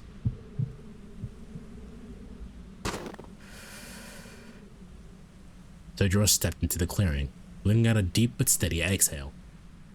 Although his eyes were locked with the blonde-haired boys, his concentration was focused inward. Be calm. Be calm. Every fiber of his being worked to control his breathing. The clearing told the story of Aoko and Alice's crushing defeat. Let's pretend he's a common rider. Yeah, hit that shit. You better hit a pose. Aoko was lying face up in the snow, her right leg bright red and crushed at the thigh. Her eyes were glazed over, but Sojiro could tell she was still bravely fighting on. Judging by her sputtering, spluttering, she had taken a hard blow to the chest or back. Sojiro deduced it was most likely both. Alice's injury seemed less serious than Aoko's, but she lay motionless on the ground nevertheless. She was lying across from Aoko, face down in the snow, arms out in front, as though pushing herself was too painful. Before the old school building stood the figure of the mage he had seen before. Paying her no mind, Sojiro began to walk forward. Feeling calmer since arriving at the clearing, he advanced towards Aoko. Aoko did nothing to stop him. No one noticed, but the faintest look of worry flickered in her eyes. お兄さんもその人たちの仲間? The child werewolf spoke amicably, confident in his victory, and perhaps also eyeing up a new meal. Sojiro ignored him and kept walking toward Aoko. The complete disregard wiped the smile from the boy's face. Still, Sojiro carried on. The beast's feelings were the last thing on his mind. Once he reached Aoko, he looked down at her with a pained expression on his face. Strangely, he was at a loss for words. After a slight hesitation, all he could manage was to say, なってないぞ、生徒会長。行く時ぐらい声をかけるものだろう。His awkward remark was half scolding and half affectionate. このバカ。Despite the pain in her stomach, Aoko was able to throw an insult his way. 安心した。余裕あるじゃないか、青崎。His voice brightened, as if buying her bravado. The truth was that she barely had the strength to live. Despite that, Sojiro looked like he wanted to respond in his usual way.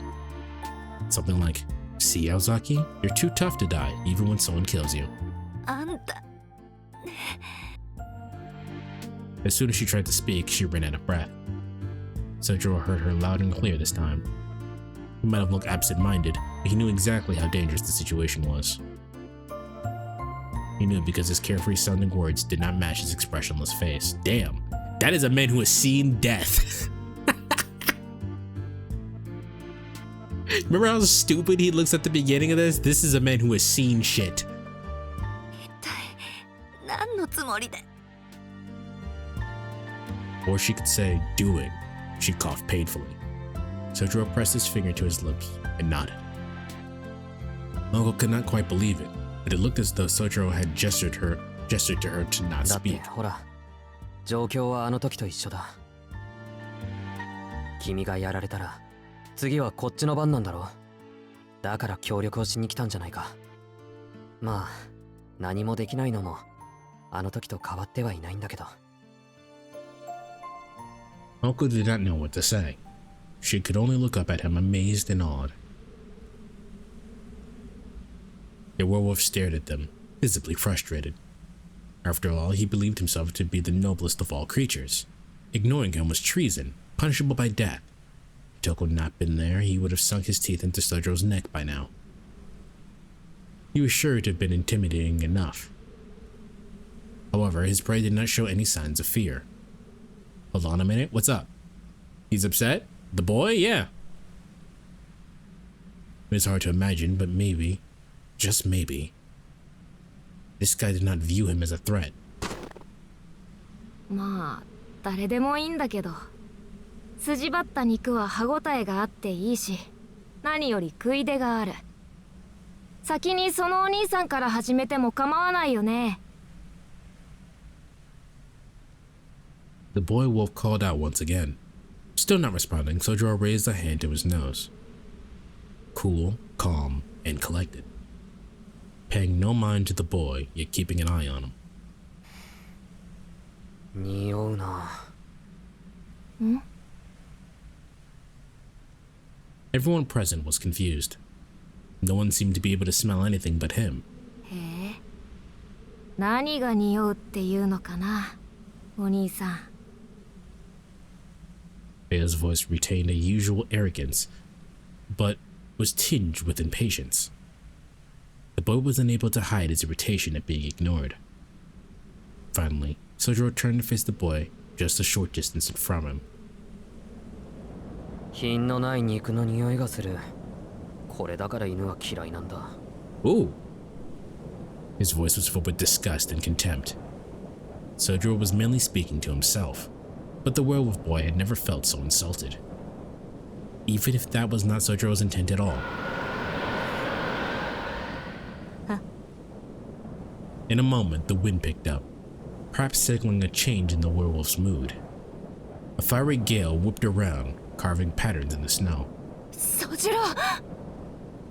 Sensing he was about to be killed, Oko desperately tried to move, but her broken body would not respond. After hearing Sojiro's insult, Alusa was unnecessarily struggling to get to her feet too. In complete contrast, Sojiro stood there, firmly and unfazed. The little blonde boy's well of patience had run dry. そうか。要するに、僕が子供だからって舐めてるんだね。Sojiro! お兄さんは Better parry this shit!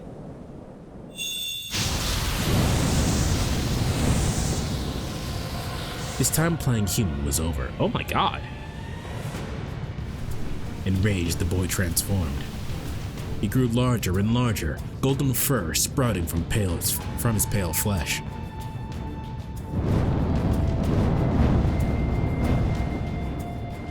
His mouth grew razor-sharp fangs. His hands grew claws. Drawing from the magical energy in the air, he transformed into a preternatural beast, a wolf in the shape of a human. 中華の許しは出していないぞ、ベオ。Oko yelled at him, but the werewolf did not respond. He only huffed deep breaths of hot air. そんなバカな話。 That was all Sojiro could say in response to the boy's metamorphosis. Such a transformation was the stuff of nightmares. What was worse, the beast now towered above him. It was enough to make anyone question reality itself. 驚いた。 Bing's praised reaction satisfied the werewolf, and his maw twisted into a satisfied grin. He was a strange one, this guy, but me was me. However, the beast's arrogance was short-lived. The prey breathed a sigh of exasperation before speaking. それじゃあ本当に犬そのものじゃないか。You could hear a pin drop even in the snow. Oko, Alice, and Toko were all dumbfounded. Were they really seeing a human not just stare at a werewolf down, but insult it to its face? Imagine he started nerding out and saying his thing was cool or something. I think this is much crazier. He said it. This is the literal narrator himself has said this is one of the most perfect beings in all existence, and Sojiro looked at it and said, "Fucking mutt." They simply could not believe it.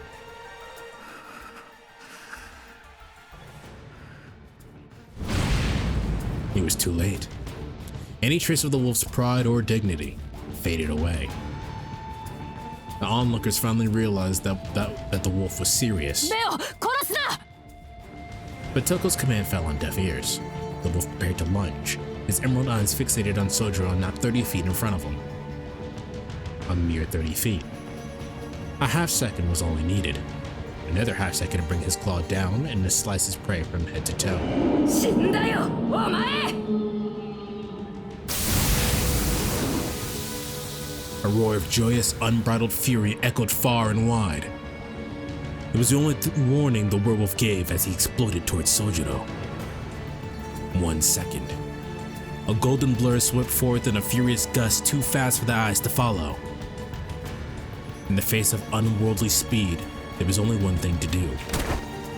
Sojiro stepped forward, a silent shadow opposite the beastly silhouette of the incoming werewolf. He needed exactly 3 paces.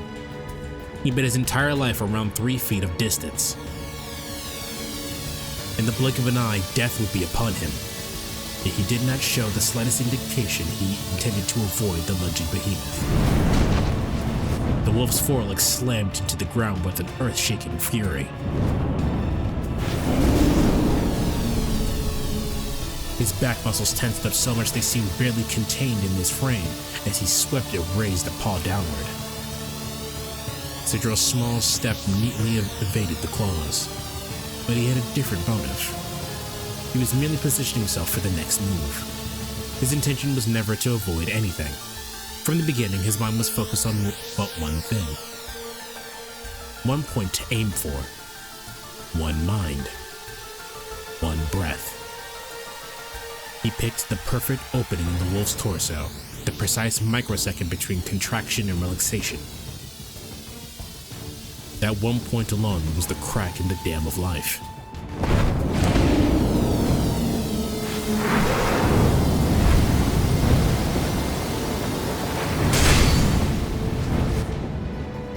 He punched the wolf in his chest with his feeble human strength. There was a dull thud and a burst of blood. The twisted flesh and gore were all Sojiro's own. The wolf raised a claw convulsed. From an insignificant impact, the beast's body was the first to collapse, and then his spirit. There was a moment of utter incomprehension. The wolf opened his jaws to try to pull air into his lungs. Gasping, he began to topple forward. The slender figure, again with slender, we're not even talking about a woman this time.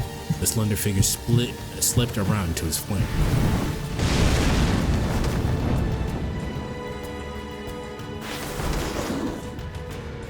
The next blow pierced him like a spear. Ignoring his mangled left arm, the silhouette whirled around and drove his right elbow to the collapsing werewolf's back.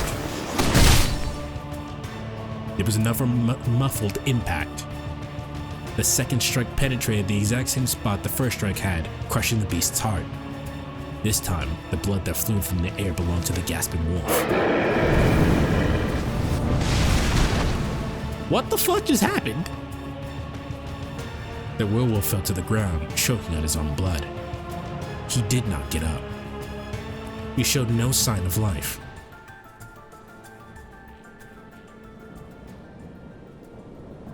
It was over. This motherfucker just no-diffed the fucking werewolf. What the fuck? I told you he dealt with animals before. Bitch, what? There was no remorse, no hesitation in that brief act of violence. The perfect, furious golden beast lay still. Okay, I can see this is basically his adrenaline going overtime. It can't be. He said 8 billion times he was calm. Failed in a mere 3 seconds. No sane person would have bet on this outcome. Oh my god! He's farming! That man is farming! Wait a minute! Look at him! His breathing calm, the victor stood over the fallen behemoth's body.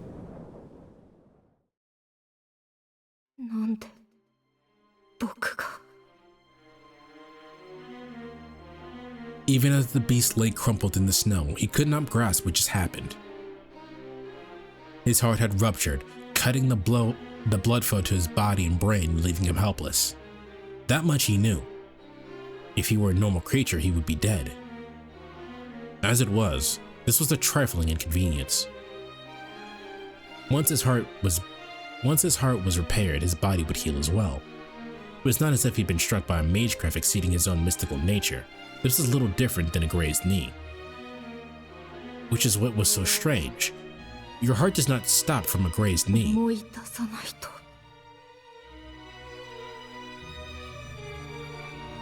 The werewolf frantically searched his memory. He managed to remember right up until the moment he raised his claws.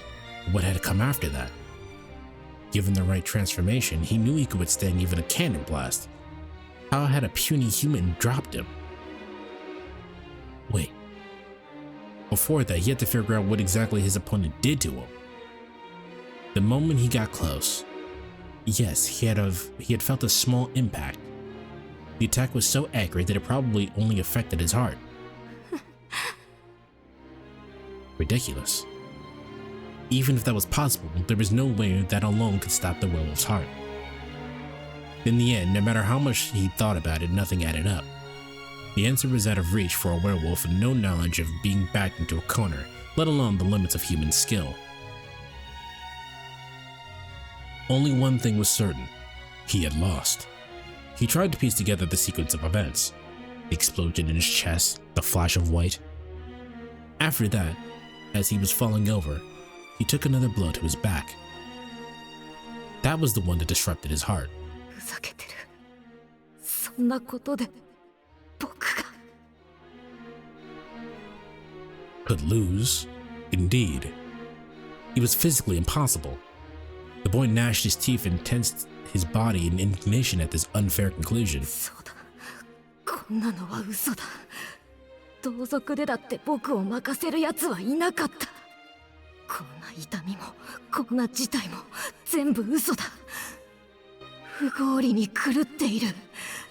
だってこの僕が他の生き物に負けるはずが。 Enough thinking. He was ready. From the ground, he glared at his enemy to his side. 負けるはずが。 The very next moment, an unknown type of pain coursed down his spine. It had eyes, cold eyes, staring, piercing, colorless. The moon looked more alive.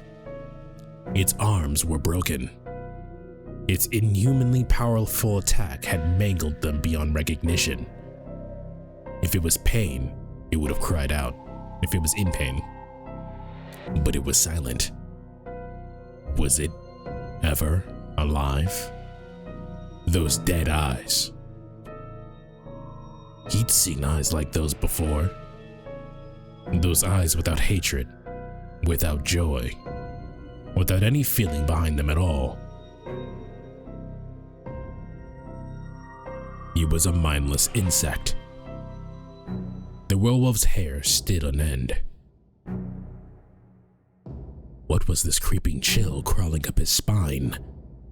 Having never experienced fear, the werewolf did not know what had become of him. Despite countless clashes against other mystics, it had been a human that broke him. He knew beasts even larger than himself. He knew legendary creatures like himself. He did not know this. He never met, much less imagined, a human-sized bug. I'm telling you right now, Sojiro has some kind of anti-magic. The chill down the werewolf's spine was so vicious it threatened to split him in two. If he moved even an inch, it would crush his skull underfoot. In spite of the despair gripping him, the boy paradoxically sensed that his opponent would not move at all. This human would exhibit no further violence. It was a creature, no, a stone that held no animal instincts, and masqueraded as a human. The contradiction grated against his art, his values, a phantom pain born of unknown emotion, fear. It wasn't just grating, it was like many needles slowly digging into his heart. This had been his first taste of doubt of reality. Such contradictions Such contradictions existed in the world after all. They were irrationalities and questions you did not want to hear the answers to.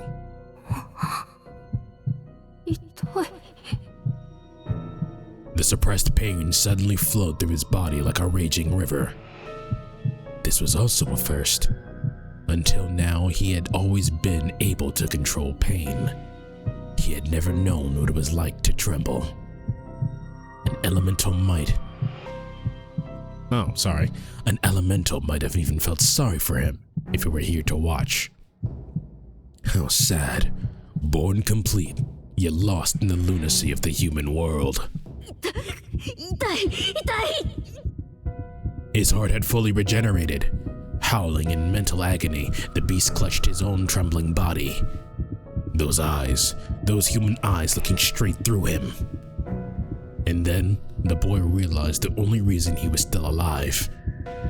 Even with both arms broken, the human could have finished him off with his legs. But it mattered not, because his opponent was giving him a taste of his own medicine. This was not revenge for trying to kill him. This was revenge for the wounds he inflicted on the girls.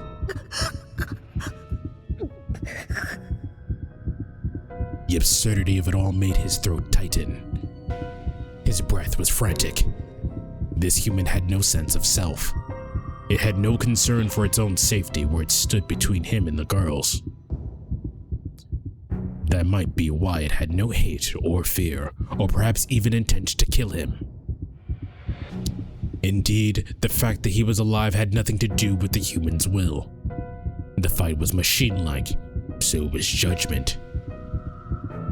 An eye for an eye and nothing more. If the werewolf had killed one of the girls, this exchange would have ended differently. 殺していたら殺されていた。 He shuddered at the thought. He had never entertained such a possibility. He never had to, because he was supposed to be the one exception to the rule. Agony kicked him hard in the gut. No matter the mystic, nothing was immune from injury, from decay. The boy finally understood an obvious law of the world. Or rather, he had been taught. 殺されてた。間違いなく。 Those eyes, they would not stop staring down at him. Retribution was a universal law. He was now painfully aware of that fact. And yet, the one who brought form to this idea was this human. The pain of defeat, the pain in his heart, the pain of comprehending the incomprehensible. Pain, pain, pain. The impossibility of it all had shattered his perfect world. It ate at him, consumed every fiber of his being. The doubt made his head spin. It was too much. Humans were impossible to understand. 殺されてた。殺されてた。殺されてた。 He had not been made to face the death of another but his own. Unable to cope, he reverted to his human form. Quietly, he shivered like a frightened child in a mother's lap.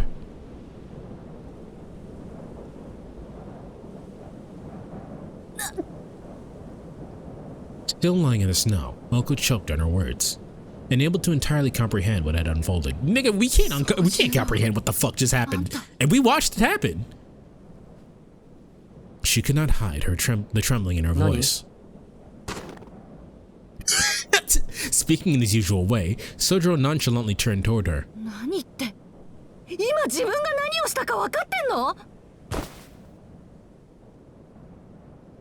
She shouted angrily as though he had done something wrong. Sojiro looked surprised, wondering what on earth he had done to upset her. He lowered his gaze back to the wolf boy. Knitting his brow in dismay, Sojiro finally realized what Oko was referring to. 心外だな。青崎は分かってると思ってた。 He looked at her in disappointment. 分かってるって何をよ。 Feeling slightly affronted, Oko responded curtly. Sojiro sighed. 山じゃ熊はそう珍しいものじゃない。以前確かに言ったじゃないか。It literally just because he's dealt with animals before. That's it. Huh? Uncle's jaw dropped. It took her a moment to process what he just said. She recalled some meaningless conversation from who knows when. 君、もしかして俺をバカにしているのか？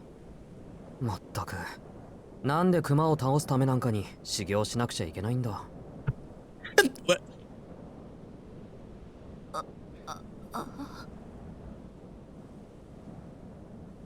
Yes, now that she thought about it, they had spoken about that. He'd mentioned being familiar with large beasts, and she couldn't deny that she'd heard him utter some anachronistic nonsense about training against them. Which meant he was used to dealing with animals larger than himself.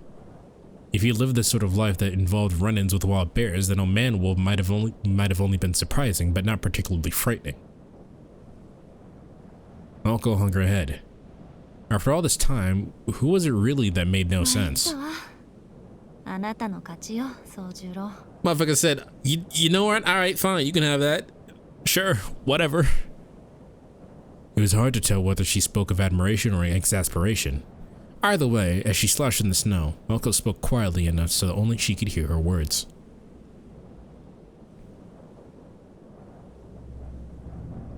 Elko, on the other hand, understood exactly what had transpired. Bale lay fallen, now just a sobbing boy, and another boy who stood over him with 2 shattered arms. Near fatally wounded, Elko and Alice still could not stand, but had recovered enough to breathe. As for Toko, she only had a few tricks up her sleeve, maybe 3 or 4 more runes at best. The magic crest on her back were unusable. She could use the remaining magical energy from the field imprisoning her grandfather, but that would be stupid. If she released her grandfather, she would lose ownership of the sacred ground. Failing to defeat Aoko and Alice now meant starting over from square one, and she could not afford that. The sibling rivalry had to end. Toko had gambled everything on her surprise attack. Using the fact she was still on an Ozaki to infiltrate Misaki's defenses, for 3 years she had labored, selling her work to the association. And she had used 20 years worth of hair to mobilize an army of familiars. It was now or never. だが、私は失敗した。 He had overestimated the werewolf's power. I think you just got unlucky. Like, Sojiro was the most out of left field variable that you could possibly fucking have. This motherfucker comes down from the mountains and just happens to know how to fight bears. Nigga, no one knows how to fight bears. This nigga's weird. He's weird. You know what they tell you to do if you get attacked by a grizzly bear? You fucking play dead. You don't fight it. It should have been enough.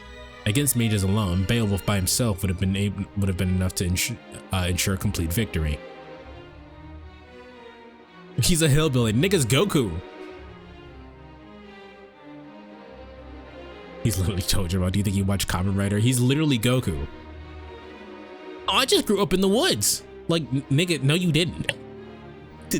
You're weird. All little boys have tails. But things did not always go according to plan. Bale's incredible strength was conditional. She knew he was not infallible, so why hadn't she prepared a contingency plan? Her heart as cold as ice, Toko stared at Sojiro, who stood tall. His arms were a hideous mess. The arm he used to strike Bale head-on barely even resembled an arm. His bones were bent out of shape, his muscles were torn to shreds. To say his arm was simply broken would be a gross understatement. Streams of crimson ran down his other arm onto the white snow. The elbow he drove into Bale's back was likely shattered, and his muscle and tendons torn up to his shoulders.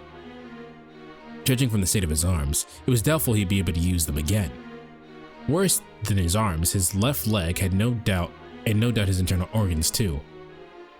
He had used the leg to take a full brunt of Bale's charge. At a glance, it looked fine, but it was now just a useless hunk of beacon attached to his torso.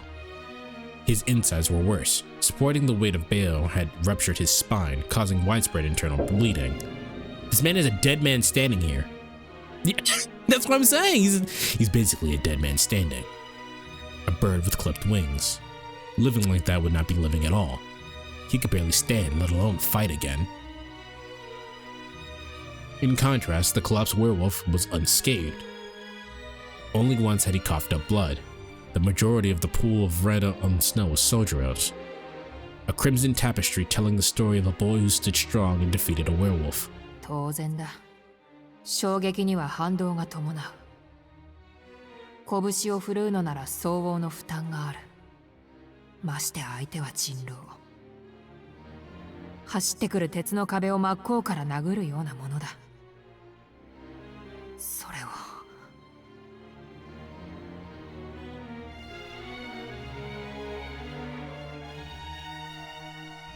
To be fair, Batra, I don't know if this is a sense of overconfidence or just supreme confidence, because if you got the magical fuck you mystic, I'm better than everything wolf, wouldn't you be fucking confident?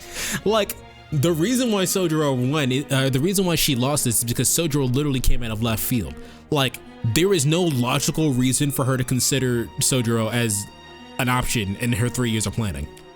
There's no logical reason for her to even, he's like a non-variable. I don't think it's overconfidence.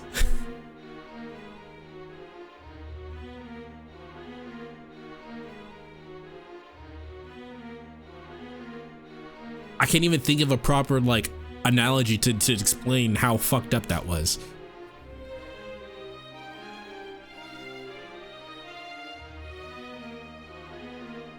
I'm really trying to, because it's literally like it would be like if you're cooking in the kitchen and then your oven exploded, and then like the people were like, oh, what, you didn't check the oven? Like, the oven has always been fine. I had no reason to not think it was fine. Perhaps he had known what would happen. Animals instinctively limit their strength in order to protect their body. Compensating for physical weakness with intellect and technique was humanity's forte, and that clash had shown humans at their very best, and yet it had been beyond human. He had attacked without concern for his own safety. Without self-preservation in mind, he could go beyond humanity's capability, enough to strike through the steel-like fur of a legendary werewolf. Who would have thought that a beast able to withstand a shot from a tank would be felled by a mere human? いや、違う。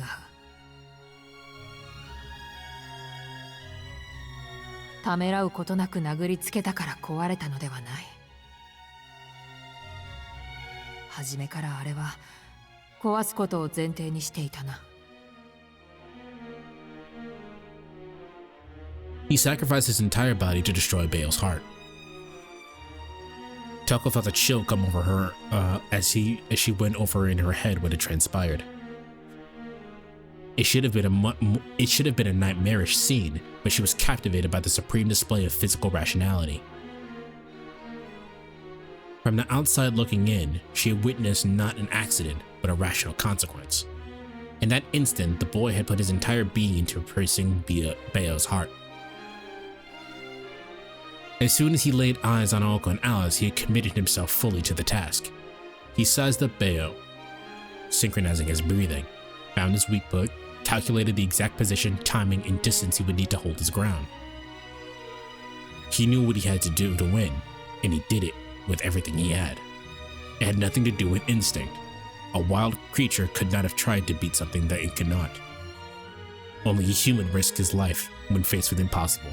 So I saw Rocket Pal say it was the indomitable human spirit, but I legitimately did not think it was like that. The contradiction fed his attack.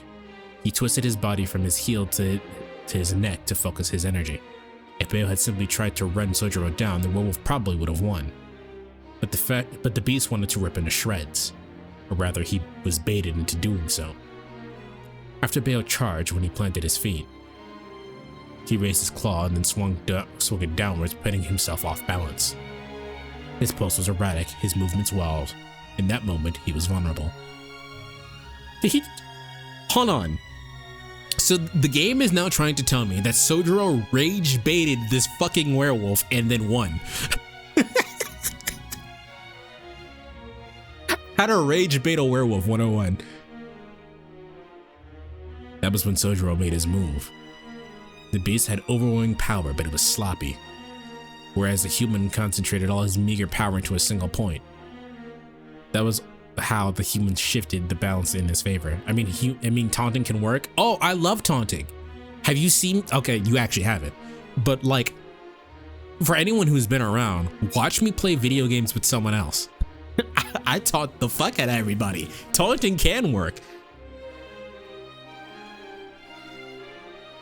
He saw him transform, called him a dog. No, he called him a mutt. He didn't call him a doggy. He called his ass a fucking mutt, and then used that to his advantage to stop his heart. He called him a filthy cur. The follow-up elbow attack would rupture Bao's heart. It was a graceless second strike, a sloppy blow no different from Bao's. The elbow was only able to penetrate the beast's golden fur because of the first attack to his chest. あの時点でベオは丸裸にされていた。無敵の人狼がその機能の一切を休止させられた。つまり The strike was not meant to break, but to disable. All living creatures had weaknesses. No matter how strong the creature, it had weak points and weak moments. Not just physically, but mentally too. A time when they aren't in the best shape, unable to focus or find motivation. Sickness or a lack of sleep or food, for example, can cause the body's rhythm to go out of sync. For a variety of reasons, intelligent beings risk losing their ability to function properly. Legendary beasts were no exception. 弱点、欠点をつく魔術なら知っているが、すべてを投げ打って弱点を生むとはな。The boy's strike to the heart was not an attempt to kill Bayo. It was designed to create a weakness in something that had none.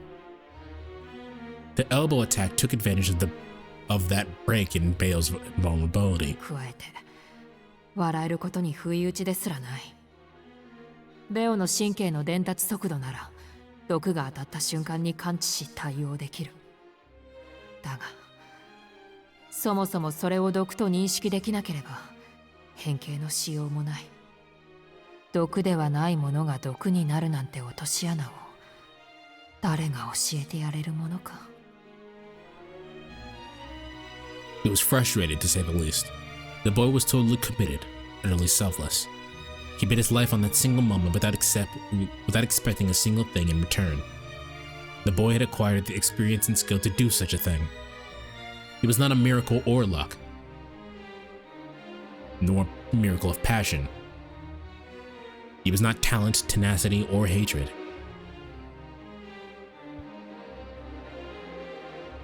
Bro is farming out here! Without constant, intense training, no one could destroy their own body on a whim like that. 子供には相手が悪かったようね。Seeing Bayo cowering in the snow, Toko was disappointed in her own lack of foresight. She had used him for his talent alone, ignoring his inexperience. If Bayo was not a child, his life experience might have given him the strength to bounce back and devour Sojiro after regenerating. ベオを責めるべきか、それとも君を評価すべきなのか。Toko quietly lifted her left hand. Nobody noticed. Standing far away, the boy standing there looked like a hunter from a picture book. He had a slender build, again with the word slender, but that was likely because of he intentionally shed any excess. Given what he just witnessed, his cluelessness had to be a part of the act of a hunter. As she thought to herself, she suddenly remembered. The first thing that crossed her mind was the first time they spoke. そうだったな。だが、それは忘れていたかったよ、宗十郎君。No sooner had he felt a slither of sentiment, she returned to her unshakable resolve. She was raised as the heir to the Aozaki household, taught never to question the morality of her actions. That's why, even now, she knew exactly what she had to do. でも、よかった。Sojiro muttered, unmoving perhaps because of the pain in his broken arms. He did not look at Aoko. Instead, his gaze was focused on Alice, who was lying prone some way away. Aoko thought he looked lonely. よかったって何がよ。Which means that he wasn't even sure that was going to work. She asked, spurring on. They were mere steps from each other, close enough to touch hands. Their quiet voices carried in the stillness. 私たちが無事だったからなんて言ったら怒るわよ。She was not joking. Sojiro turned away from her slightly, shaking his head. 口にするのは3度目だけど、青崎の心配はしていないんだ。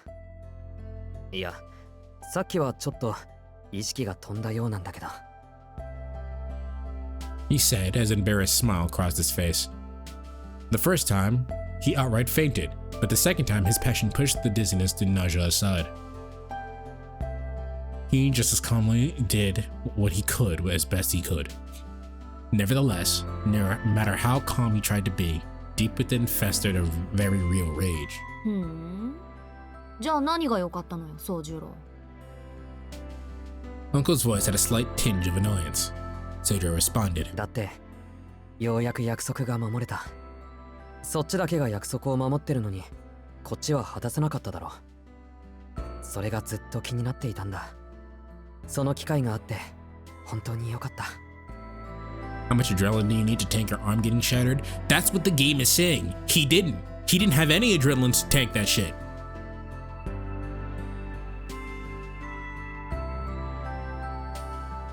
His relief expressed itself as a small but heartfelt smile.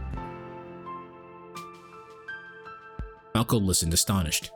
For a moment, she could not recall what promise Sojiro was talking about. When she remembered what he was talking about, what she told him all that time ago in the amusement park, her mind went blank. あいつをやっつけるのに協力したら、俺のことは見逃してくれる? He proposed the deal, but in the end, he hadn't been of any use. It must have been eating away at him this entire time. Malko had considered the agreement binding, but only for herself. あんなどうでもいいことを。She muttered in disbelief. Sojiro gave a nod and affirmed with a tiny 約 voice. 束は自分のために果たすものだって教えてくれたのは青崎だ。だから君が守っている限り俺も守らないといけない。はあ、ずっと俺はそうしたかったんだ。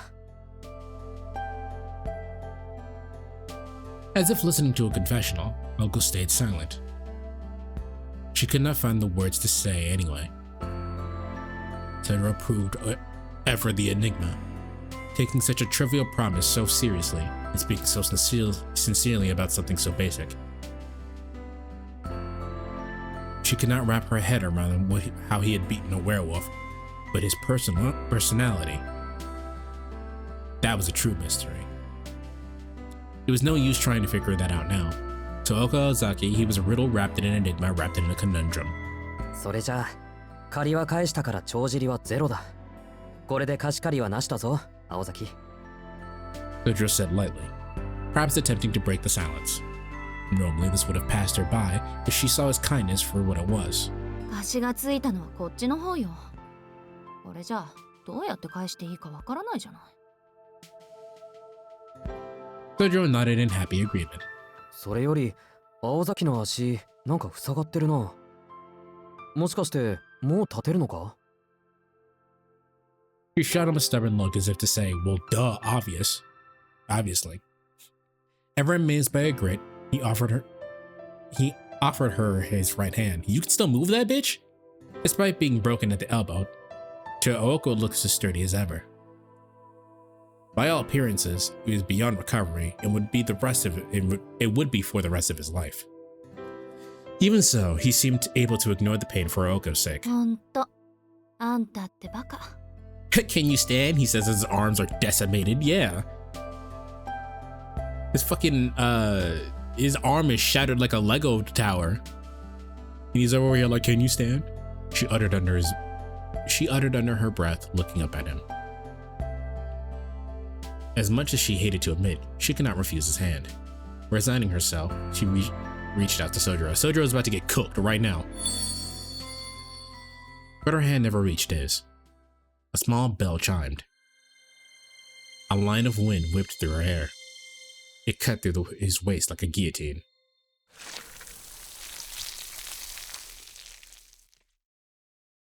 Pieces began to fall. What were those things doing before her eyes? Elko could not remember who they belonged to. Who did this? Bro, I don't know how you guys did not see his ass getting cut to pieces in that second. Literally the scene before this scene happened was Toko sitting there readying an attack. That's literally what happened before that. Hello, Dizzy.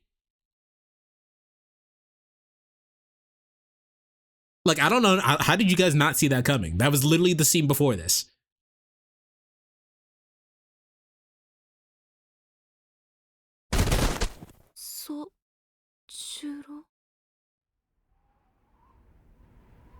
That used to be his name, right? The name of whoever lay in the red snow in front of her. His face now rested on the ground beneath her chin. The smell of viscera assaulted her nostrils. The river of blood flowed from what used to be his stomach. It happened so fast. Too fast for her mind to process, in fact. Her only solace was he probably did not suffer. How could she think that so calmly, especially after what she just witnessed? Her blood boiled at her own stupidity. Which begged the question. How should she treat the one who did this? She had used all her anger on herself. She had none left to give anyone else. But this hatred of hers was hers and hers alone. Her problem was this: could she muster the emotions from this drought of anger? She was not sure, but the thought of hunting them down made her smile unconsciously in anticipation. Elko turned to the old school building to where Toko was standing with her arm out in front of her. She used the same rune magecraft she used against Aoko and Alice, except just Sojiro had no magic crests. Toko's amber eyes were narrowed, staring intensely at the fallen corpse. As to what she might have been feeling, Oko could not care less. Even if Toko felt regret, Oko would never forgive her for as long as she drew breath. やはり君からこうしておくべきだったな。 Toko was not speaking to Aoko, but to the dead body. There was no response. No clouds of breath. Coming to terms that he was truly dead, Oko pushed herself up to her feet. 案外無様ね。 Facing her sister in the distance, Oko spoke hoarsely. でも正しい選択だわ。これで勝負はやり直しだもの。 She turned away from Sojiro and stared at Oko. They stood far apart. I like to believe that the werewolf is just in the background having a fucking existential crisis. Like he's over there convulsing and shit, just like I could, he would have killed me. Bro's frothing at the fucking mouth. Farther apart than their positions made them seem. Though there was nothing left to say, the two of them exchanged words in respect of the fact that they were once sisters. 魔術刻印という私の切り札はこの通りで、人狼というカードもお前の切り札の前に敗れ去った。だが、そちらも刻印を使い切り、彼も今息絶えた。互いに決定打はなくなったわけだ。そうね。私も甘かった。人狼が再起不能になった時点で、あなたが敗北を認めたなんて勝手に思い上がるんだから。本来ならそうなるんだけど、あなたがそんなに諦めがいいのなら、この町に戻ってきはしないものね。本当に甘かった。It was clear to Toko that Elko was trying to suppress her emotions. Elko was right, though. Her sister had counted on Beowulf to succeed. As mages, no matter what cards Elko or Alice had in their hands, they were helpless against the werewolf. But then, Sojiro had shown up, and Toko couldn't win as long as he was around. Unfortunately, though he had stopped the werewolf, he had been defenseless against a mage. So she had to kill him. With Sojiro out of the way, no one could hold Bayo back. It would take time for him to recover, but as long as his wounds were only mental, that could be overcome. Alice and Elko could try to attack again before he recovered, but Alice was being kept in check by the poison, so Toko still had the advantage. Stalemate. Still. The battle would drag on. Unless Elko were to use it.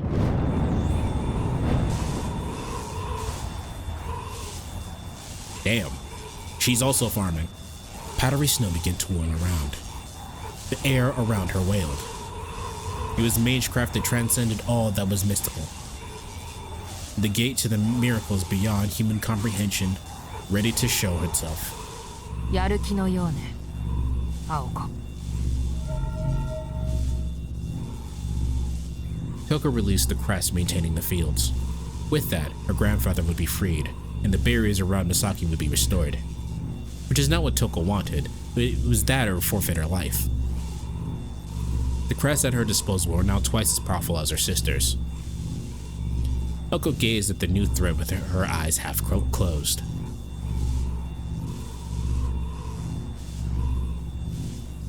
None of this was a concern. Far removed from the situation, she was searching for something hidden deeper inside herself, desperate to reach it. There it was, an odd feeling, like picking up algae. Picking up algae. It was not the fire of emotion. It was not solid nor great. It must have been people meant by. It must have been people meant by. I think what is supposed to be in the sentence, it must have been what people meant by rising to the occasion. Abandoning thought itself, Oka held on to that feeling as she stared at her enemy. いいわよ、トウコ。 She spoke softly, yet more louder than a scream. Jesus, why is this written so strangely? お望み通り、本当の魔法を見せてあげる。 You won't get away with this, Toko. Zettai ni yuruzanai, Toko. How dare you kill Krillin? Are you talking about Krillin? Are you talking about Krillin? Focusing her power in the dim crest of her right arm, she weaved the words together. A single incantation. A final, heartfelt farewell. A brilliant, blue-colored magic taking time back to when a certain someone had been blessed.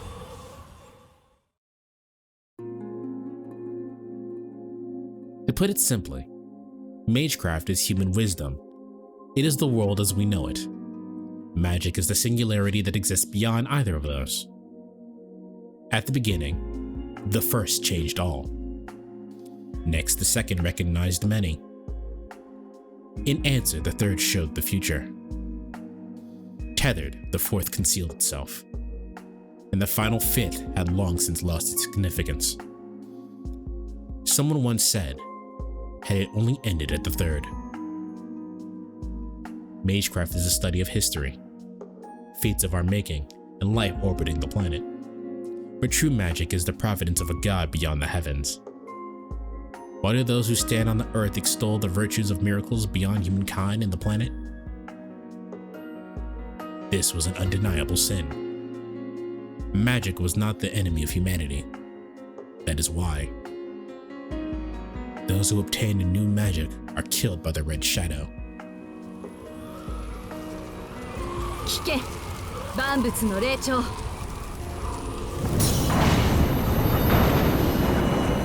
Oko's voice resonated through and high above the winter skies. The air began to fracture, turning the scenery to broken glass. Oko wondered whether she should fight or flee. She decided to try to keep her feelings in check and see this through. But the object of her obsession for so many years was right in front of her. Rationality was slipping from her grasp. Both of her fates was now uncertain. Toko had an overwhelming advantage when it came to her crest in the terrain. When it came to true magic, however, if the Ozaki magic was anything like Alice Kowanji's fairy tale monsters, then mage strength was not a part of the equation. At this point, it was Toko against magic itself. There was no winning against truth. The transcendence of idiosyncrasy of true magic rendered things like magecraft irrelevant. だが Toko stared at her sister, wondering if she could actually use it. Her proclamation lacked conviction. She had raised her voice, but that was only out of discipline. It had not been the arrogant conviction to sacrifice someone else for her own gain. Having not been chosen to inherit it, Toko could not imagine what the magic in her sister was, only that it was a force violent enough to change the world. No human mind could withstand the audacity required to make an enemy of the world itself. Except for Luffy. Especially not someone as indecisive as her sister. The power of magic would surely cripple her.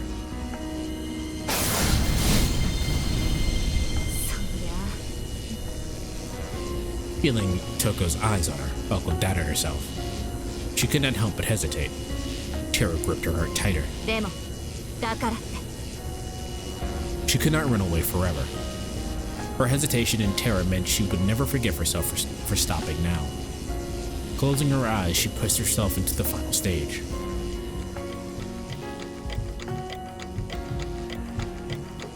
Time stopped, like a light being switched off.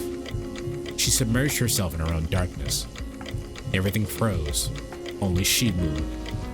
Everything around her disappeared as she passed a limitless stream of stars. And as soon as she did, she wanted to disappear into the empty, thoughtless place she arrived in without any answers. Not again. The red shadow will surely come this time. Suddenly, I saw a new memory.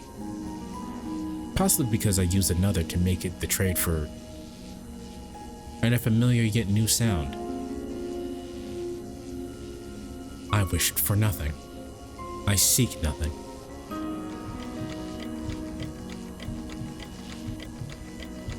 Only to fuse with consciousness that hurtles backwards in time to zero. This sound, the bitter, sad meaninglessness, pulls me by my hair. But I have to resist. The red ghost is always going to be my biggest hurdle. I must forget the value of life. I must forget the dignity of death.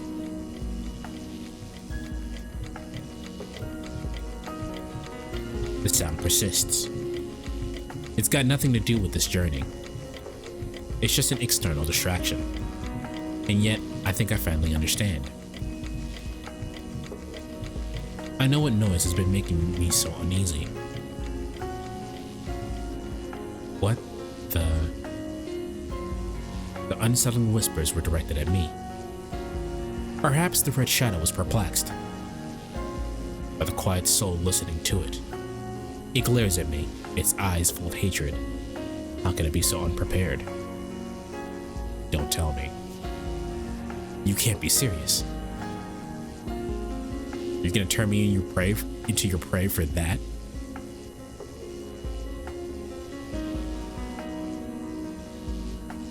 That is your everything. You have nothing else.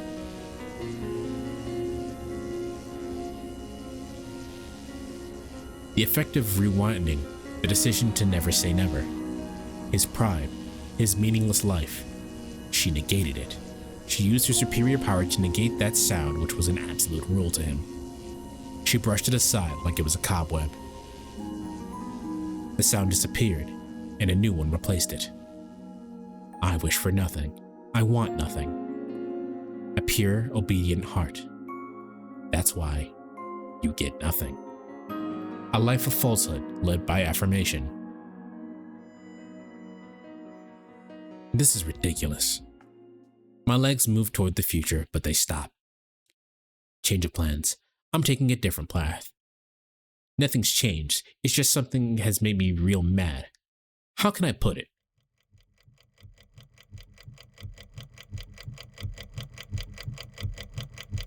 You'd call this the past, you idiot. If I don't complain about something to someone, I'll explode. Even if it's just to the voice, or to he who hears it. Or to the part of me who just stays quiet and watches. Or to the one who did that to him. With no answer, I open my eyes. Elka released everything she had dragged up. As for what was there, or for what she saw, she could not remember. All she held on to was the fury that burned in her heart. Pushed on by something she did not know, pushed on by something she did not know what, she opened the door to magic.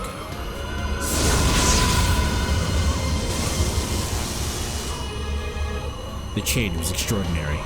Beneath her, the snow vanished, replaced by a small patch of lush green grass. The ground had never existed under the frozen blanket. It had been rewritten into a landscape. System says Pussycat has rated the channel with 11 viewers.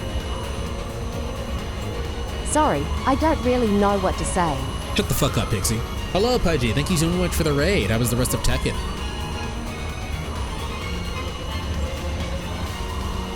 If you're not already following Pudgy Cat, please do so. I think everyone here is already following it, though.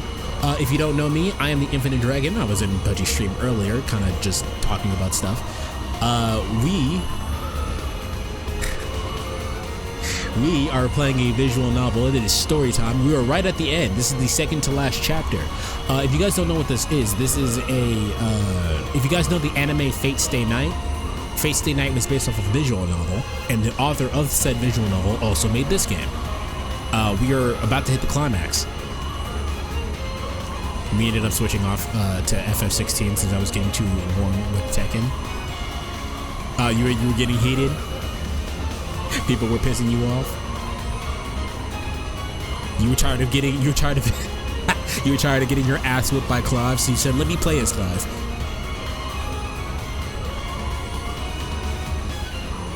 Yeah, this isn't. I mean, I do play visual novels every once in a while, but we tend to play story-based games. So, if you like story-based games, you go ahead and hit the follow button, or don't. I'm not your mom. This ground has never existed under the frozen blanket. It had been rewritten into a new landscape. And the very elements rejected her, as if the world itself was fighting back. The electrical discharge lashed at her body. This miracle threatened to destroy the world. The world had to protect itself. It moved to expunge her.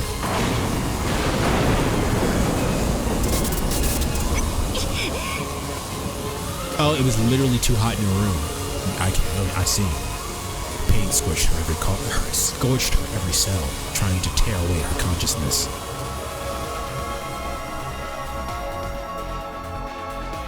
But she did not falter. All this pain and this loneliness was to take her to the root.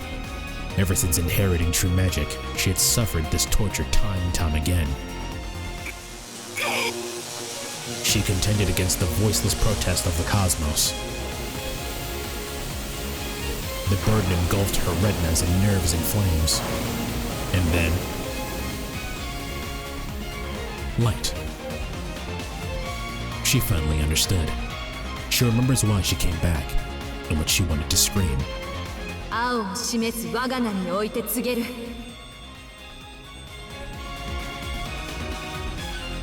A censuring voice told her to stop.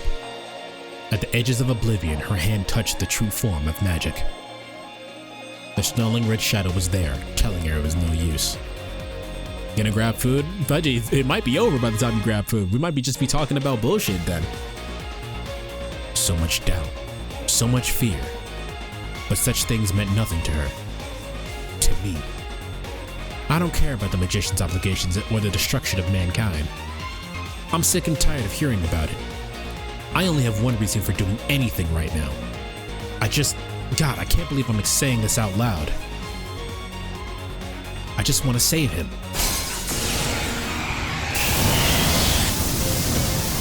No, say.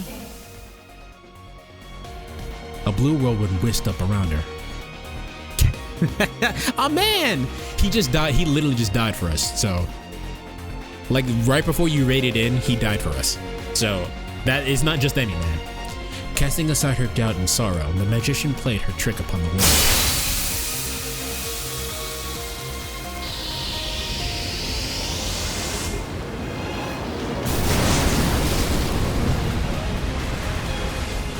Time flowed backwards.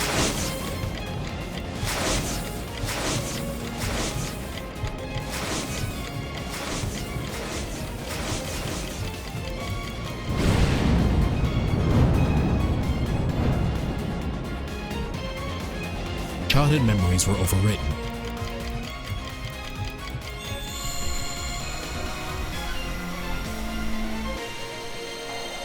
White flowers appeared, as far as the eye could see.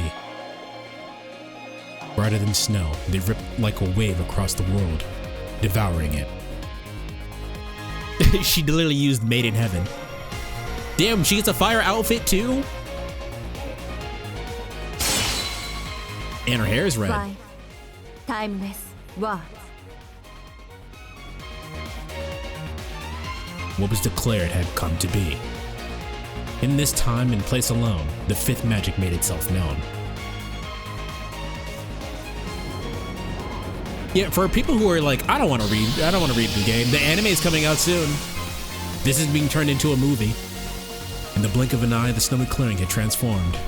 A sea of fully bloomed white flowers blanketed the grounds. Only the dilapidated school building and the bare winter trees signified this was the original world. The once cold wind now blew with a pleasant warmth across the landscape. Even the night sky was once again teeming with stars. If one reached out, one could almost touch them. It was a mix of comfort and solitude, quiet enough to carry the sound of insects flying through the air. A scene far removed from the impurity and grief of humans. A world with nothing, yet one that needed nothing. It was his most precious memory. Are we gonna watch this for Emery Club? If you want to! The winter tundra had changed into a spring meadow. Oko's so-called true magic confused Toko. Sure, it was pleasing to the eye, but she wanted to see something less idyllic. Oko's spell was clearing no small feat, but the surrounding mana had not changed. Better to be confused, though, than deal with something like Alice Kuanji's flat snark. The only change seemed to be the flower field and Aoko's appearance. She seemed to have received some enhancement to her physical form, but it would never be enough to match Toko. 確かに魔法といえば魔法だが Toko said with a hint of あい annoyance. にくとお互い夢見る年頃ではないんだまさかそれで終わりではないだろ Aoko began walking through the sea of flowers. But she was not heading toward Toko. いえ、これでおしまいよ。私も、あなたも。Aoko's words sent a wave of unease through Toko. Is she about to erase her sister? Her sister's voice seemed different somehow. It was mostly the same in pitch, so it had to be the tone. No, that was the same too. Something was off. Could it be? It was then Toko noticed something else that had changed. Not just Aoko in the clearing. The severed body laying at Aoko's feet. It was now whole. Corpse reanimation? Wound healing? It did not look like Aoko had used a significant formula, and besides, regenerating a body did not bring it back to life. Since the dawn of time, even true magic has never been able to bring back the dead. But the body of the boy behind Aoko was moving. It was breathing, like it was taking a nap. 死者の蘇生が青崎の魔法いや違うあれは蘇生というより Before she could think of an answer, Toko realized what had seemed out of place to her before. Uncle's mannerisms appeared beyond her years. Her appearance had changed ever so slightly, but beyond there had been a change from within. By the time Toko arrived at the seemingly impossible conclusion, Oko had closed the distance between them. タービン、セット。 Oko raised her left hand to eye level. Toko could hear the magical energy generating inside Oko. It was a sound Toko had never heard before. Oko only possessed single-function low-grade circuits no better than any third-rate mage, so she generated magical energy at a much lower rate than Toko. However, this speed was absurdly quick, moving even faster than the blood pumping through her body. Magecraft could vibrate, but how in the hell was she activating magic circuits audible? Even the association had never heard of such a thing. 我が目前に勝利ありき Spurred to action by the sudden dread she felt, Toko hurriedly carved runes into the air. Toko summoned the divine protection of victory, Tyr, to surround herself with a barrier, which was further enhanced by her crests. Paying it no mind, Oko held her arm steady, not moving it up to strike her target directly. 展開。 Oko commanded herself succinctly.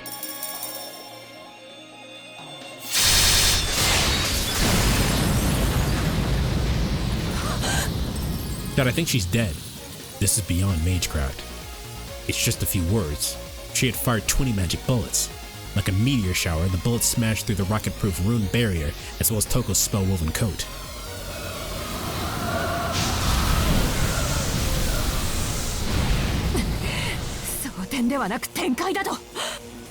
The protective runes lining her coat screamed.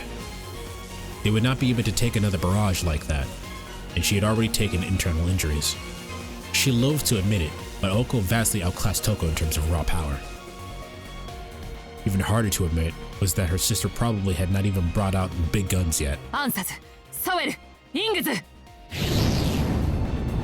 Jumping backward, Toko drew more runic symbols in the air. In response, her crest burned brightly. But...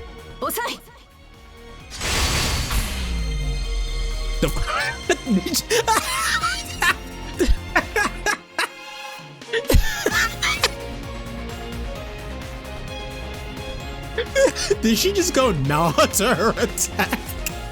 Bitch shot fucking magic at her and she's like, nah, I'm good. Fuck that. With a single word, Oko nullified the runes, dissolving them before they could be given meaning. That is a crazy statement, dissolving them before they could be given meaning. The power of Oroko's words had surpassed the magical energy of Toko's rune magecraft. With the runes nullified, Oko continued advancing through the white flowers.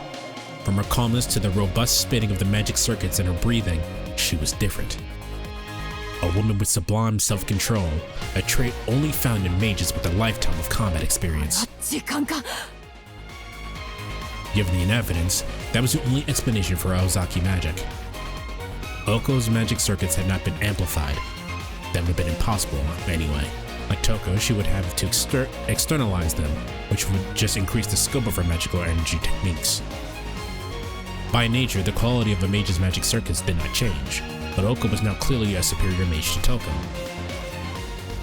So there was only one logical conclusion. In an instant, she had grown from an amateur to a veteran. She fast-forwarded her own time.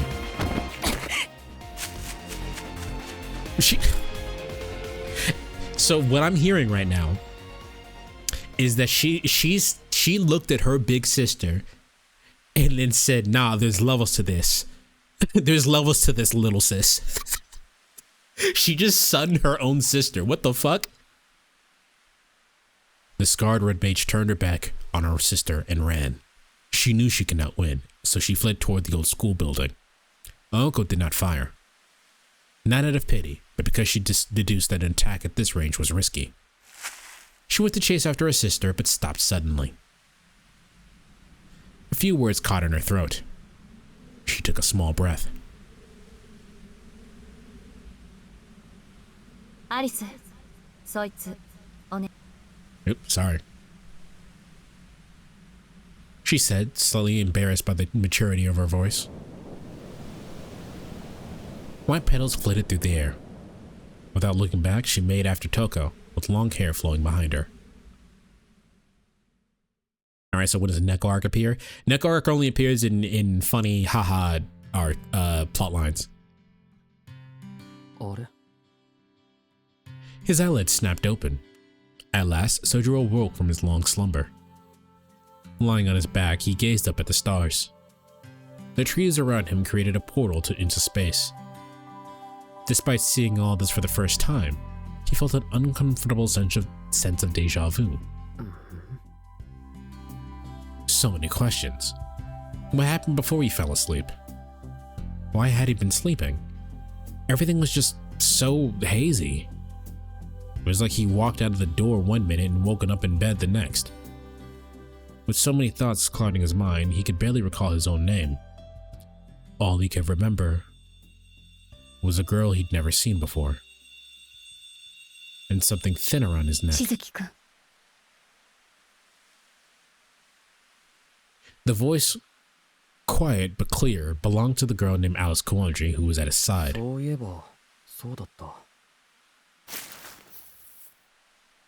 He sat up, mumbling incoherently. The black-clad girl knelt next to him. Flowers. Oh, okay, he's gonna say it. He said, paying no mind to Alice. Under the blue moonlight, spring flowers swayed, surrounded by dead trees and snow. Against the curtain of night, white petals danced in the breeze like butterflies. Staring long and hard at the spectacle, Sojiro suddenly raised his fingers to his neck. He moved carefully, like he was touching a wound. Then gradually he began squeezing, harder and harder. しずきくん、 The voice of the girl beside him brought him back to せ reality. っかく戻れたのにまた行くの？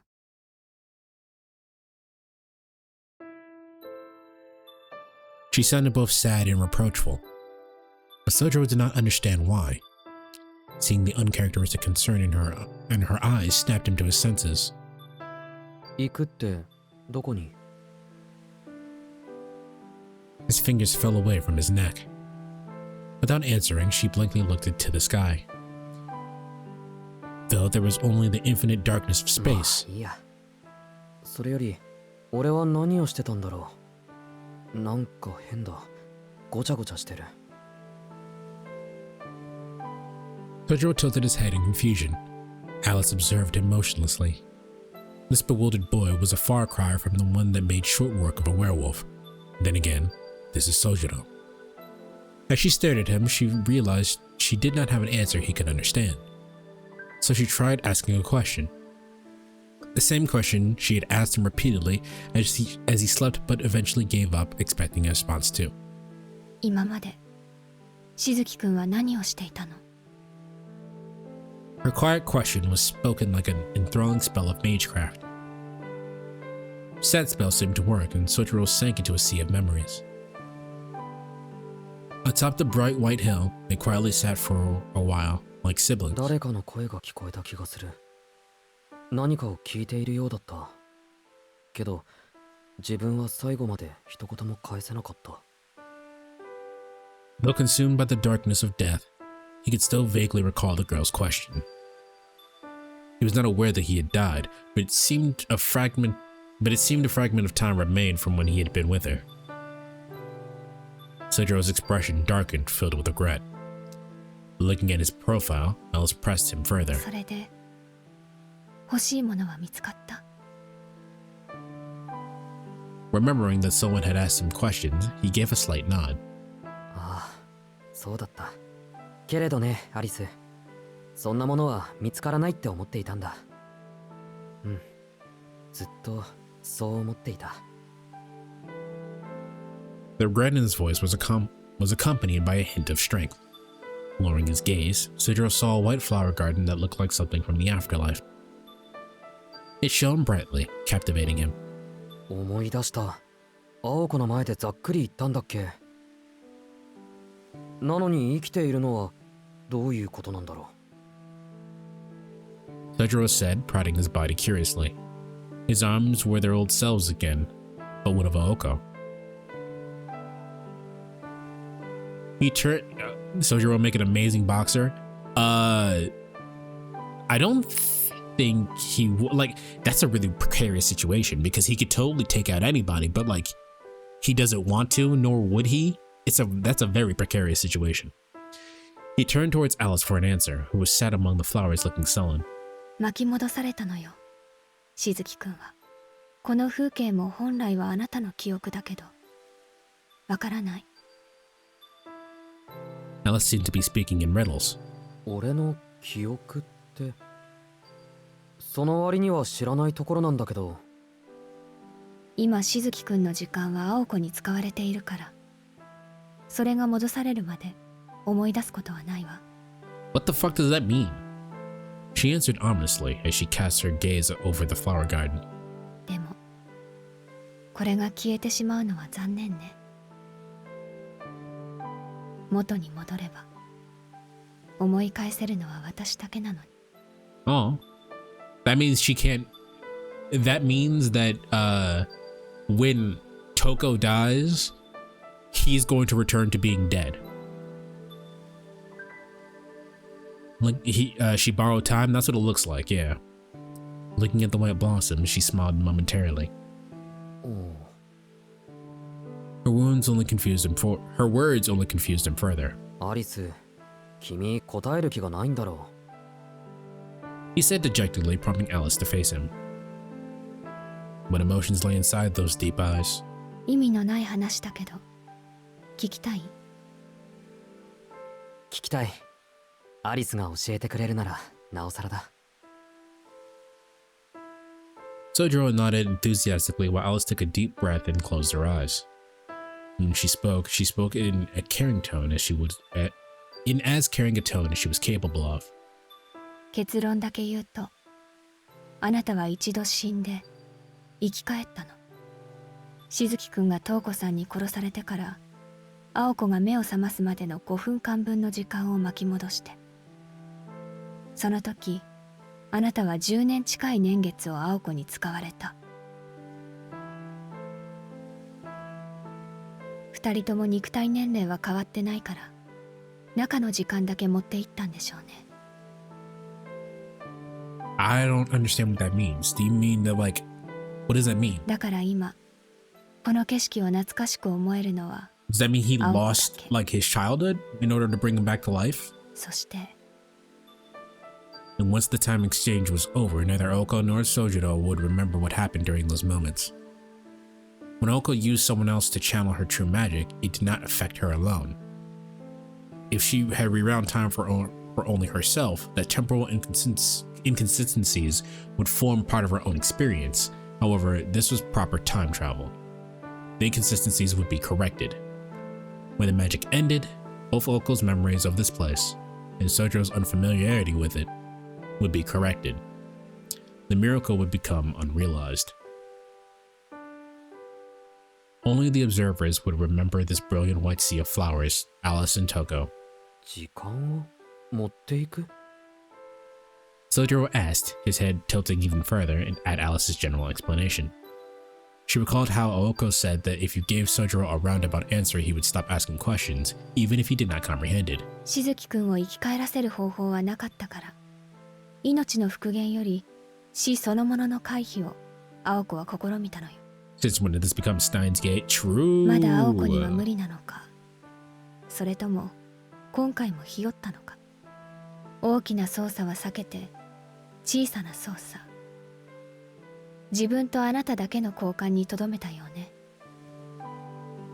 あなたは今5分間だけ時間を飛んだことになるわ。仮に遠い未来、この時間を検索できる人がいたとしても、あなただけは誰にも見つけられない。So, 時間軸の上にいなかったんですもの。so she removed him from time. She removed the Sojiro from that 5 minutes that happened and removed him from time. そして同時に、青子は自分の時間を上乗せするために、 Whatever the fuck that means. I don't know if that means his past or his future. 多分幼年期の時間でしょうね。個人の時間操作は忘却している部分の方が楽だと聞くし。 Okay, so she し used... ずきくん、 Okay, so I think what's happening is that she used... What did she say? 10 years? 10 years of his past to accelerate herself by 10 years to grab the knowledge, to gain knowledge in order to beat Toko, as well as taking Suzuki, taking Sojiro, and displacing him 5 minutes like a time skip. So the 5 minutes that he died didn't happen anymore. They did and they didn't happen. I think they happened simultaneously. So I assume that there is a timeline in which Suzuki just doesn't show up. And that's the way I'm processing this. We might need to pull out do we need to pull out the MS Paint again? I think that we might need to. Time paradox list. All right, let's pull out the MS Paint. Yeah, I think something equivalent to King Crimson just happened. Let's pull out the MS Paint. Ah.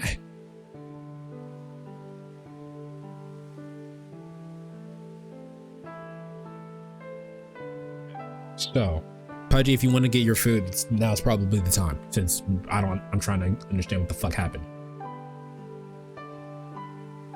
Oh, let's try that again. Alright, so if this is Suzuki's timeline, right? This is everything that transpired. Let's mark... Oh, that's actually not what I wanted. I didn't even know I could do that. That's good to know. That's Suzuki's timeline.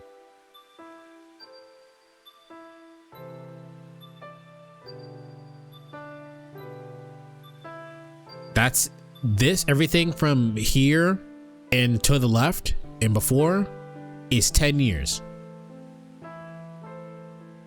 So, and then, and just for simplicity's sake, let's put this right here. All right, and this green line is the 5 minutes that happen. Is the 5 minutes that happen for Jesus. Is the 5 minutes in which you just fought the werewolf, right? So what I'm understanding is that what Aoko did is that she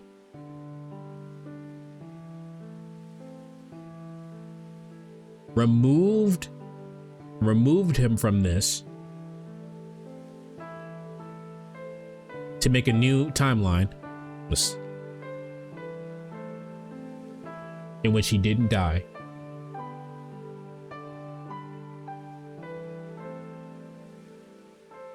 You removed him from this in which he didn't die. So now a new timeline is happening.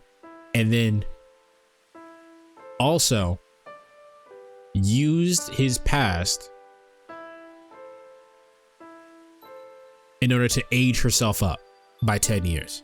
So right now she's, what was she, 16? So she's 26 now. So she used 10 years in order to do this, That is the way that I'm understanding. So she literally made a new timeline by removing him from.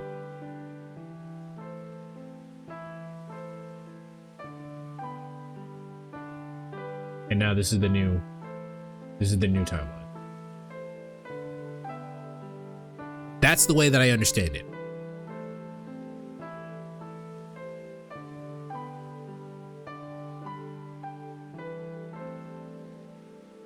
Dan bites the dust and King Crimson. Basically, yes. She rewrote the timeline and he didn't die. That's probably the simplest explanation. She rewrote the timeline to where he didn't die, and then he forgot his past. She used 10 years of his past in order to age herself up by 10 years.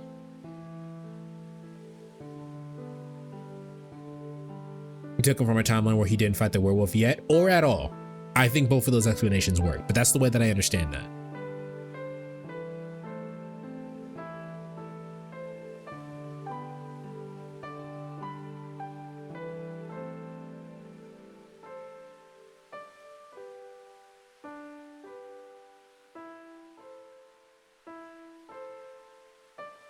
Should I slow down? Alice asked with her eyes. So what do you think Beowulf is doing in all of this? Convulsing on the floor, frothing at the mouth. All Sojiro could do was nod. つまり、2つの奇跡を青子は行使したの。But somehow he still remembers getting cut in half. That's what I'm not clear on. あなたの体の巻き戻しと自分の体の早送りね。She rewound your body and fast forwarded her own. Okay, that's even better. しずきくんの時間に介入する際、ついでに10年分の時間を借り受けて未来の自分を持ってきた。だから今瞳子さんを殺そうとしているのは27歳分の時間を持った Damn, she's as old as I am. 青崎青子ということになるわ。 What on earth was Alice talking about? Sojiro's expression gave away his thoughts, though the part about Toko made him furrow his brow. 瞳子さんを殺すって青子が。もう終わってるでしょうけど。 As soon as Alice answered, Sojiro sped off, kicking up white petals behind him as he ran. The brave boy who defeated a werewolf was back. Alice watched him go. On a snowy night, the same boy ran down Shiro Inuzuka Hill for her too. Sojiro entered the old school building. Lights flashed and the sounds of destruction exploded around him, threatening to turn the area into a burial ground. Still, he remained focused. Red, don't the bitch cut you in half? Yeah, but I don't think he wants Aoko to kill her sister, because that's fucked up. ほら。悪いけれど、やっぱり無駄だったわ。 Her words only reached the white flowers around her. Aoko knew Sojiro too well, and so she wanted Alice to stop him. If he tried to interfere in the battle against Toko, she could not protect him this time. But it was too late to celebrate Aoko's judgment now. The girl in black had no intention of going after him. She simply sat for a while, gazing forlornly at the transient flower garden.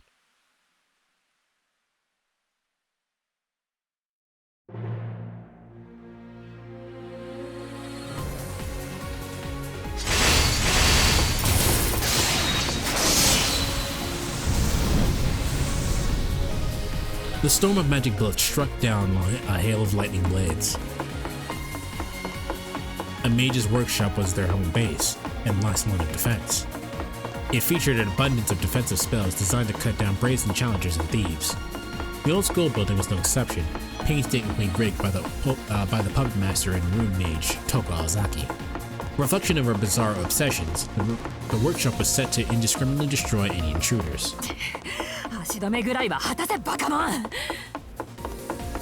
Toko complained as she ran down the hallway, activating her traps along the way, but nothing seemed to work. None of the runes, regardless of their quality or quantity, could slow her sister down. Reaction speed and ability to predict attacks could only be described as transcendent. Even magic bullets she fired from both her arms were too much, destroying the runes and the very walls that housed them.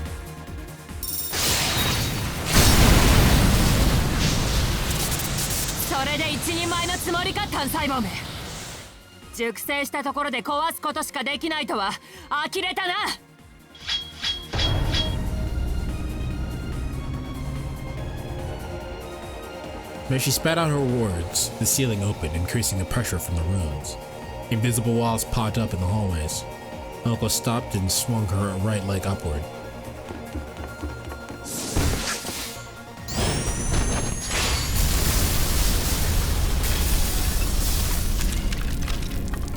Straight toward the ceiling. Her foot cut through the thick air like a knife through butter, shattering the ceiling and the runes along with it. いつまで経ってもこの凝り性。どこもかしこもルーンだらけ。少しは遠慮ってもんがないの？宇宙要塞ばりに改造してんじゃないっての？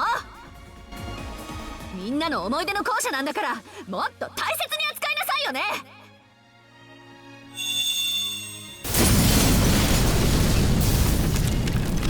The wooden boards along the hallway that had withstood decades of wind and snow were now destroyed. Aoko charged forward. The chaos was inevitable. While Toko's runes cursed living creatures, Aoko's magic bullets destroyed all without prejudice.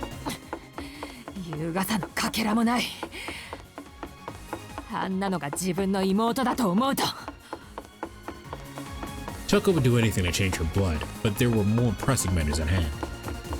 The girl rushing toward her now was not the sister she remembered, but rather a more complete version of her. Toko couldn't afford to let her guard down for a second. But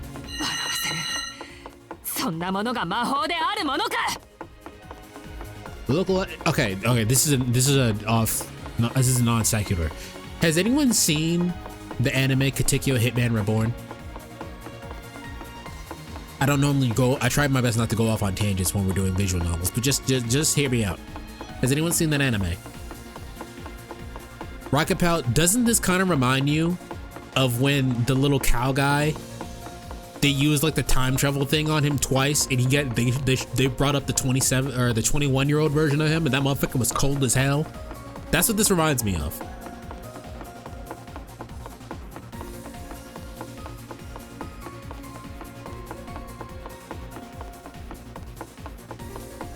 Yeah, his big version. That motherfucker was cold than a motherfucker.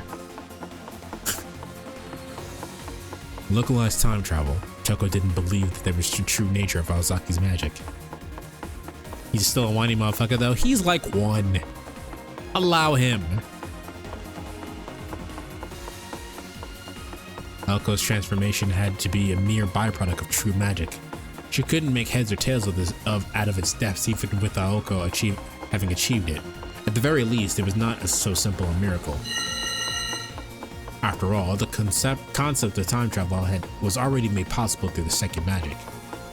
Record manipulation, revision of possibilities, and so forth involved the operation of parallel worlds. There was no way that there could be a fifth magic. となると次に出てくる疑問はこれか。青子、貴様その10年分の時間をどこから持ってきた？あ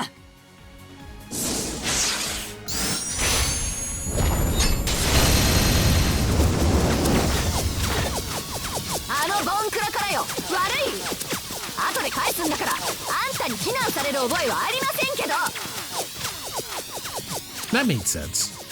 There was a bias, but the amount of time on the axis had not been changed. But ではあの5分間はどうする？まさか私を始末した後彼を元の状態に戻すのか？ Oko stopped in her tracks. Toko had took aim at Oko's glaring oversight. Aozaki magic and Oko's humanity were inconsistent. そうだ。時間操作では死者の蘇生は許されない。お前がしたことは一時だけの気休めか。 The magic crest on Toko's back began to demonstrate their true worth. Drawing upon the magical energy stored in the crest, she materialized her deepest trap yet in the hallway.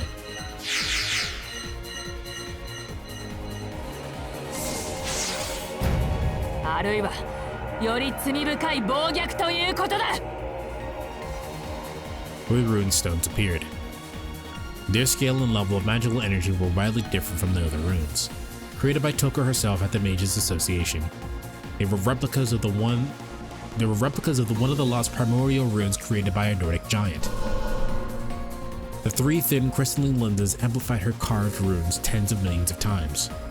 They rendered projectiles like magic bullets ineffective. Even if Oko's magical output far exceeded Toko's, these giant slabs were several times more powerful still. Aoko's signature magecraft could only release magical energy, so she had no way to defend or evade the attack. She still has fucking time in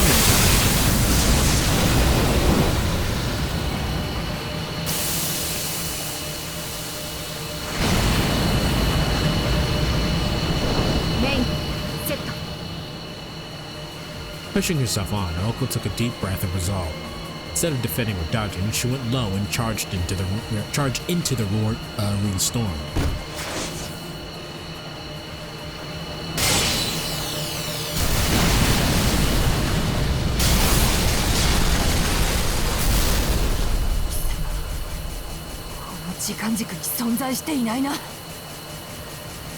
Infuriated by the realization, Toko set up her magic crest to full power.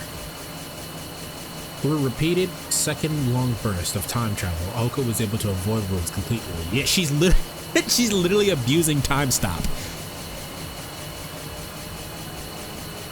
She was either setting the attack's impact to a different time, or layering several thousands of herself on top of one another. Whatever, no way she could keep that kind of magical energy output. Aoko kicked the crystal slab to pieces. Two remained, distance 30 feet. Aoko had 10 seconds of magical energy left, but that was all she had needed. Aoko, on the other hand, would stop now if she had any common sense as a mage. She couldn't continue breaking the rules for much longer. Then again, time travel itself was breaking the rules. Aoko!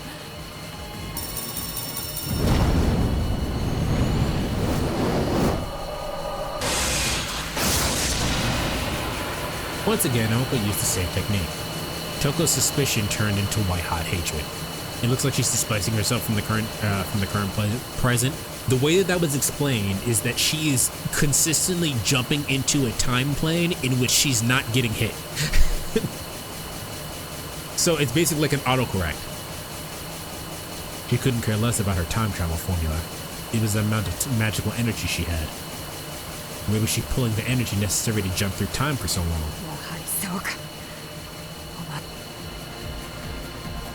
He was the death of Sojiro Shizuki. If she hadn't brought him back 5 minutes to when he was alive, where would those 5 minutes go? Aoko's magic wasn't using parallel worlds to change this one. She had only rewound Sojiro's 5 minutes. Then logically, he returned to being a corpse as soon as the magic ended. Time travel that didn't change the world couldn't change the past. Therefore, if she wanted to save him, she had to either truly resurrect him, or send those 5 minutes of reality somewhere far away without returning them. 枚目。 Elko showed no sign of slowing. From behind her crystal barrier, Toko glared at Elko with disdain. 答えろ青子。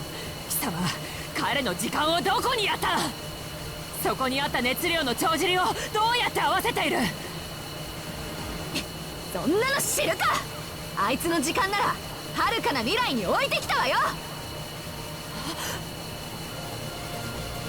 15 feet to go. Faced with such madness, Toko wanted to cover her eyes. She put the depth of the present in the distant future. A time paradox would be more humane. Such an enormous haphazard consumption of heat could not be allowed. After all, time travel alone requires a massive amount of energy.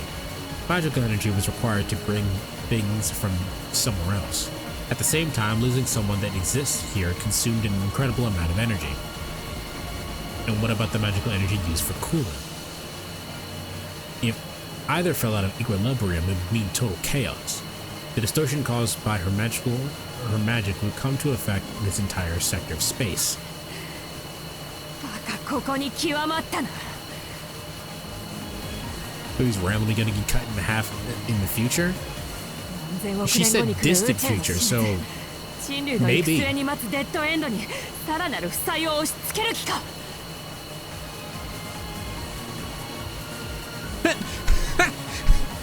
She took the 5 minutes of him dying and said, "It won't just put it right here when everybody dies anyway." この星の頭上に隕石を作っているようなものだぞ。というか、お前の重みでこの星を押しつぶす気か。 That last comment made Oko's eyes twitch. Her every step exerted such force it broke the floorboards beneath her feet. その時はその時で、今度は負債を過去に送ってやるわよ。それなら文句ないんでしょ。 Next time I'll put the dead in the past. 歪みに潰されるのは過去だけなんだから。それで解決したつもりか。現在が確定している以上、過去を消滅させてもいいと。それでいいのは私たちだけだ。問題の総量、宇宙の負債はどうする？ Exactly. Even if the universe were closed or the present were still expanding, an absurd increase of heat consumption would become uncontrollable. That which waits for the end of infinite expansion, infinite consumption, and infinite growth is a future without hope. The nothingness before creation. Eventually, the universe would burn up. 青子の青崎の魔法はその結末をより確かなものにするだけだ。その責任をお前は。言われなくても分かってる。責任なんて私が生きてる間に何とかするわよ。 5 feet to go.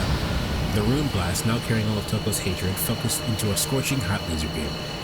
Her body being torn into by the intense heat and her emotions raging, Elko drove her foot into the ground.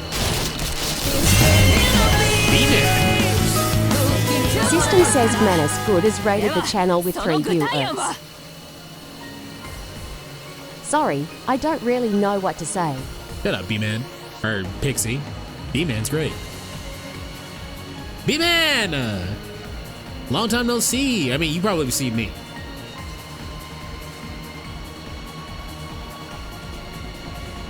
How you been, dog? How you been?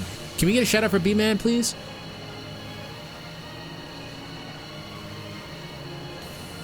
If you're not already following B-Man, what you doing? That's a homie. That's a real dog right there. It says it in his name. B-Man is good. Dragon Essence, thank you for the follow. I appreciate that.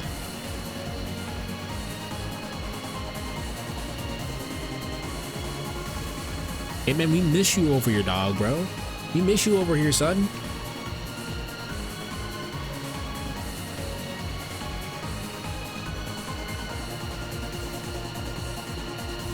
I've been chilling, trying to figure it out. It'd be like that. Is your arch nemesis a woman is bad? Okay, did you just subscribe? What the fuck? Because you didn't have the thing, and now you do. B-Man's enemy is women.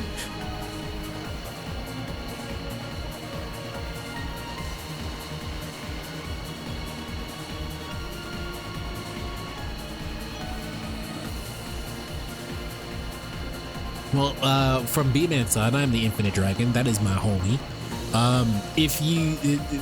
What we're doing right now is we're playing a visual novel by the name of Witch on the Holy Night. It is made by the same people who made Fate Stay Night. So if you like Fate Stay Night, you'd like this. I just resubbed because I haven't been on Twitch, but it didn't give me the notif. I appreciate the resub though. You haven't been on Twitch, bro. Where you been? Life and shit. I feel it. I feel it. I understand.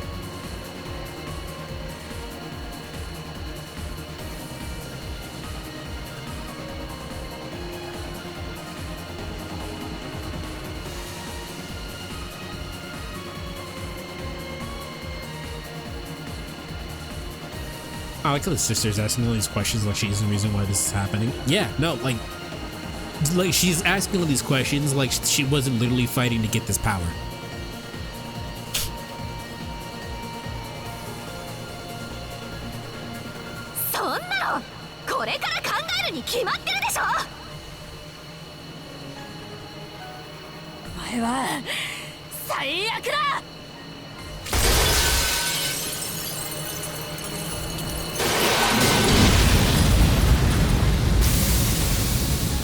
I recognize this kid from the game. How are you, bro? What's been going on? I'm no longer on the East Coast. I am on the West Coast. I'm in Arizona. I'm now on antidepressants, which is crazy. I wasn't really depressed to begin with, but now being on antidepressants and shit is wild. I have my own apartment. I've been super into Kamen Rider. And Tokusatsu just in general, but Kamen Rider. And I started doing events in the Discord, bro. So if you find time in the Discord to hang out, man, you can come through. I've heard about Kamen Rider. Well, Dragon Essence, if you'd like to join the Discord by hitting !Discord, you can join, and you can join us on Rider Wednesdays because we've been watching Kamen Rider Double. You're on Luxa Pro. I'm not on any. I don't remember the name of my shit that I'm on, but I have one for sleeping and one for just general use. I talked to the lady about what's going on. My psychiatrist, fucking Tuesday. I was on Trazodone. I don't know what that is.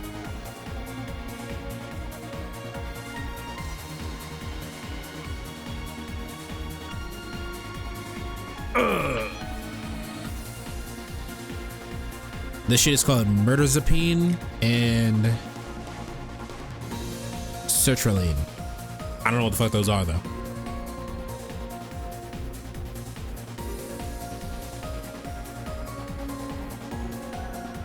But yeah, bro, I'm just trying to get my shit together.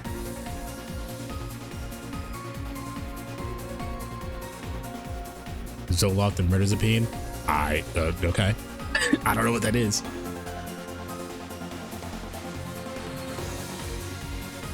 Slopster Nanny? Thank you for the follow. Appreciate you.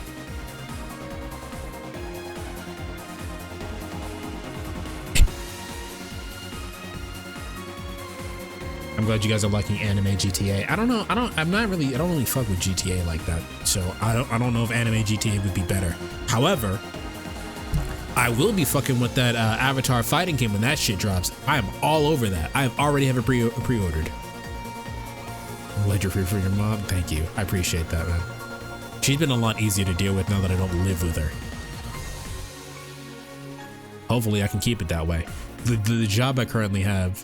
Oh yeah, I have a fucking job now. That's wild. The job I currently have is still a temp job, so I'm gonna be looking for permanent work. But right now it's we cool. I'll let the wanna come see you, bro? One of these days when I get actual like when I actually get like shit figured out, we'll all go to a convention or some shit. What am I doing? I ain't doing shit. I ain't never doing anything. If I'm not streaming this, I'm watching Kamen Rider.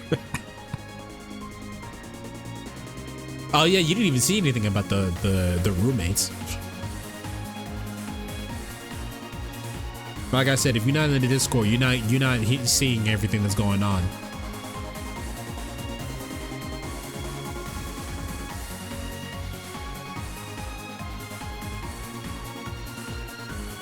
Yeah, when we eventually meet up IRL, we're hitting Kamen Rider poses and the Ginyu Force pose. So everybody needs to watch a Kamen Rider so you can hit a Kamen Rider pose, and then everyone needs to take their pick of the Ginyu Force pose. Obviously, I'm gonna be Ginyu.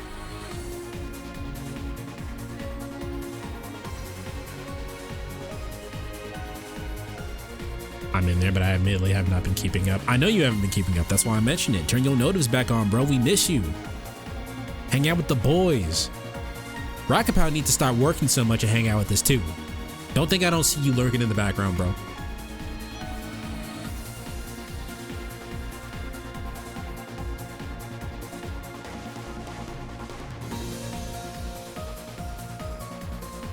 Like, I know you got bills to pay now too, but you surely you do not need to work as much as you have been working, bro.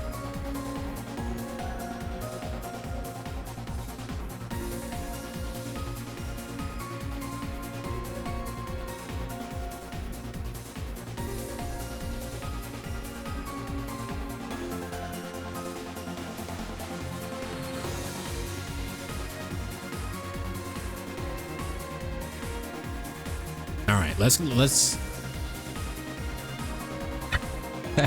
B-Man, thank you for the gifted to Rocket Pal.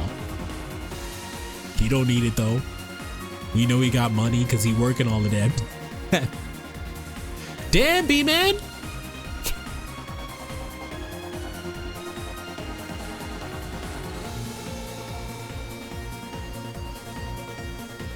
Appreciate that. Thanks for the gifted to Rocket Pal and to Louise. And the Batra, Jesus. Damn, bro, it's been a minute. That's why B-Man got the fucking VIP badge, bro. Cause how am I supposed to repay that?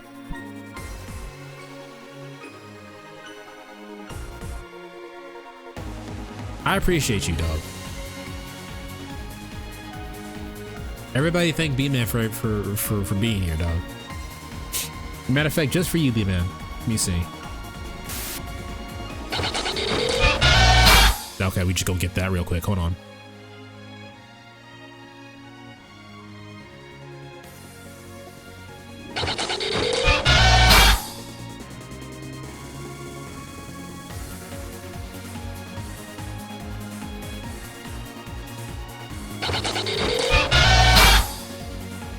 All right. Just for you, we about to play this real quick. Hold on. As soon as I get out the way. What the hell is this?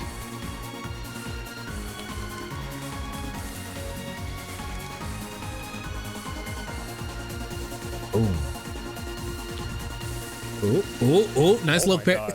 Damn, crushed, beautiful win. Beautiful win. We love that for you.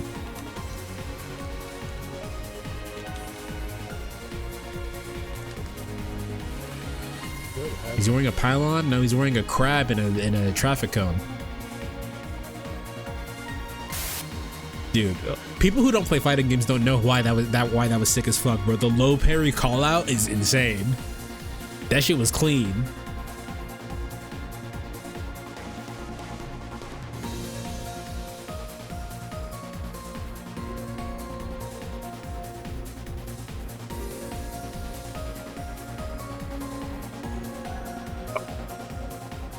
All right. We're so close. We're so close to ending this chapter. Let's watch this sister beat up on her other sister. Close enough to connect. The two mages unleashed their magecraft. Red runes, blue ether, and a cascade of magic bullets. Toko Ozaki's crests were torn to pieces, and so was Toko herself.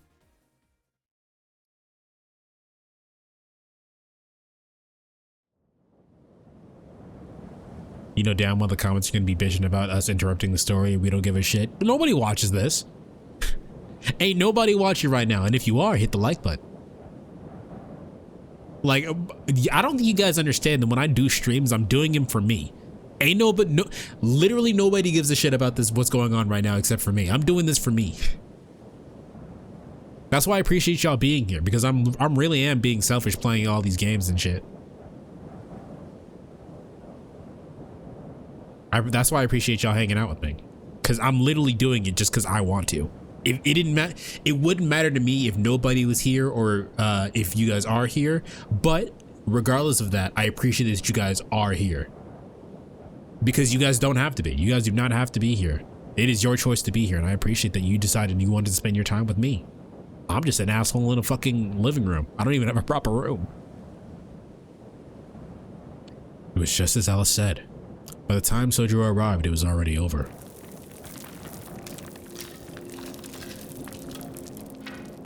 The old school building's wooden boards had survived the elements for decades, but they were not ready for a mage duel.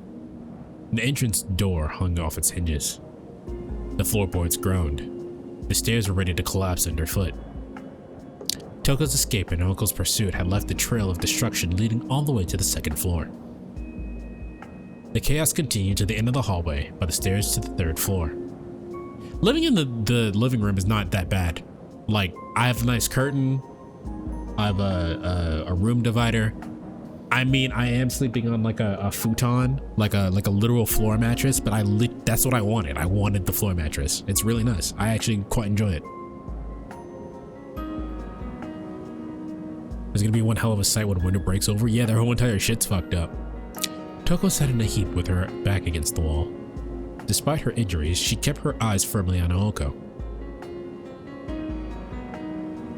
She was bleeding internally and had multiple broken bones.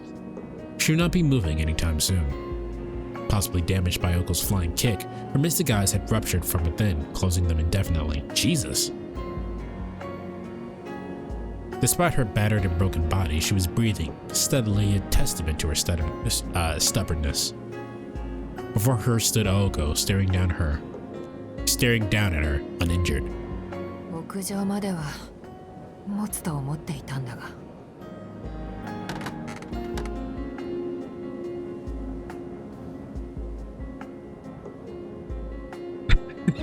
Haha, you're blind, stupid bitch.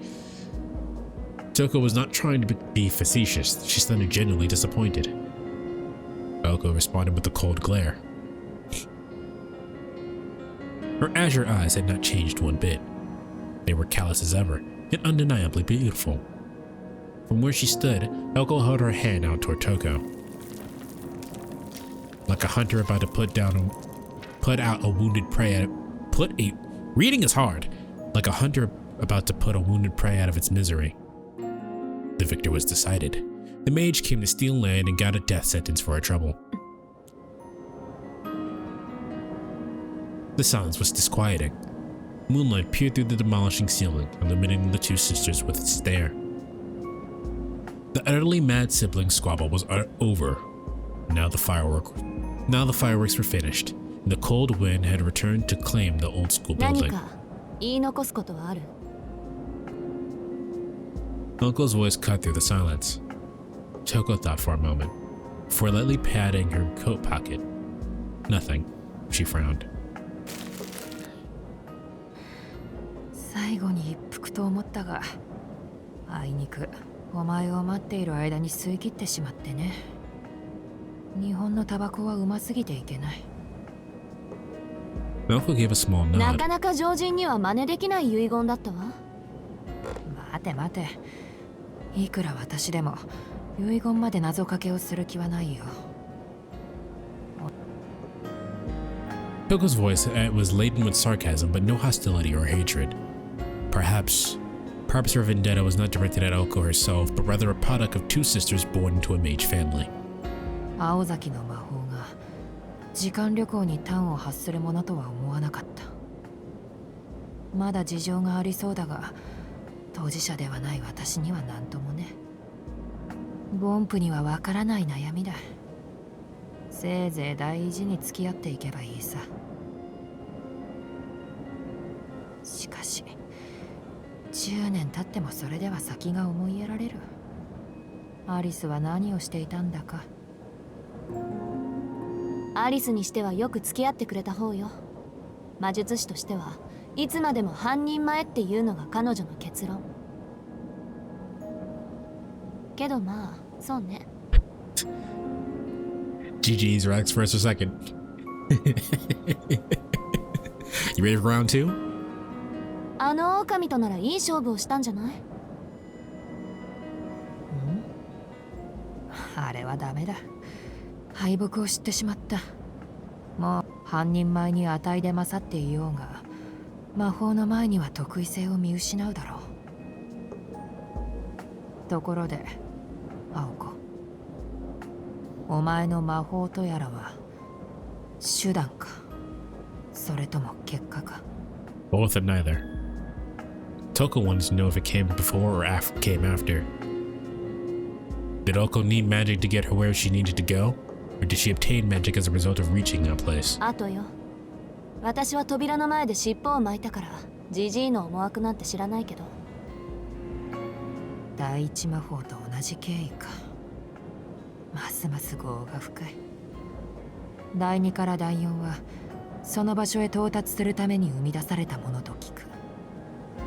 同族嫌悪は世の常だ。いずれ第一と食い合わなければいいのだがね。しかし扉ときたか。魔法の継承とはパスの継承のようだな。ではやはりここにユミルの入り口があると。北欧かぶれのあなたにとってはね。私にとっては赤社の門と言えるものよ。最初からそれを狙っていたんでしょ、あなたは。Toko used every ounce of her strength she could find to nod. 望めば手に入るというのに何台も待つのは嫌だったんだ。ソフトはそれで決別したようなものだったよ。青崎に対する復讐心はそれには優先されなかった。まあ全ては終わったことだ。もう語る必要はない。最後に根源に触れた感想が聞きたいな。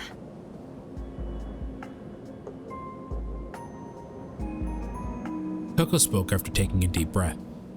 Her last words showed no trace of hatred. Oko remained silent as she began raising her right hand up high. She recalled her grandfather's orders, the source of true magic. Revealing one's knowledge or impressions of the rude was strictly forbidden. But this was her sister's dying race.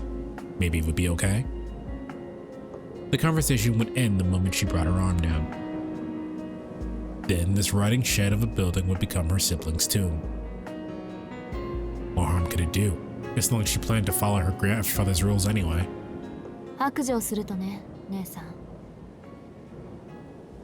Malko's voice carried through the blue hallway.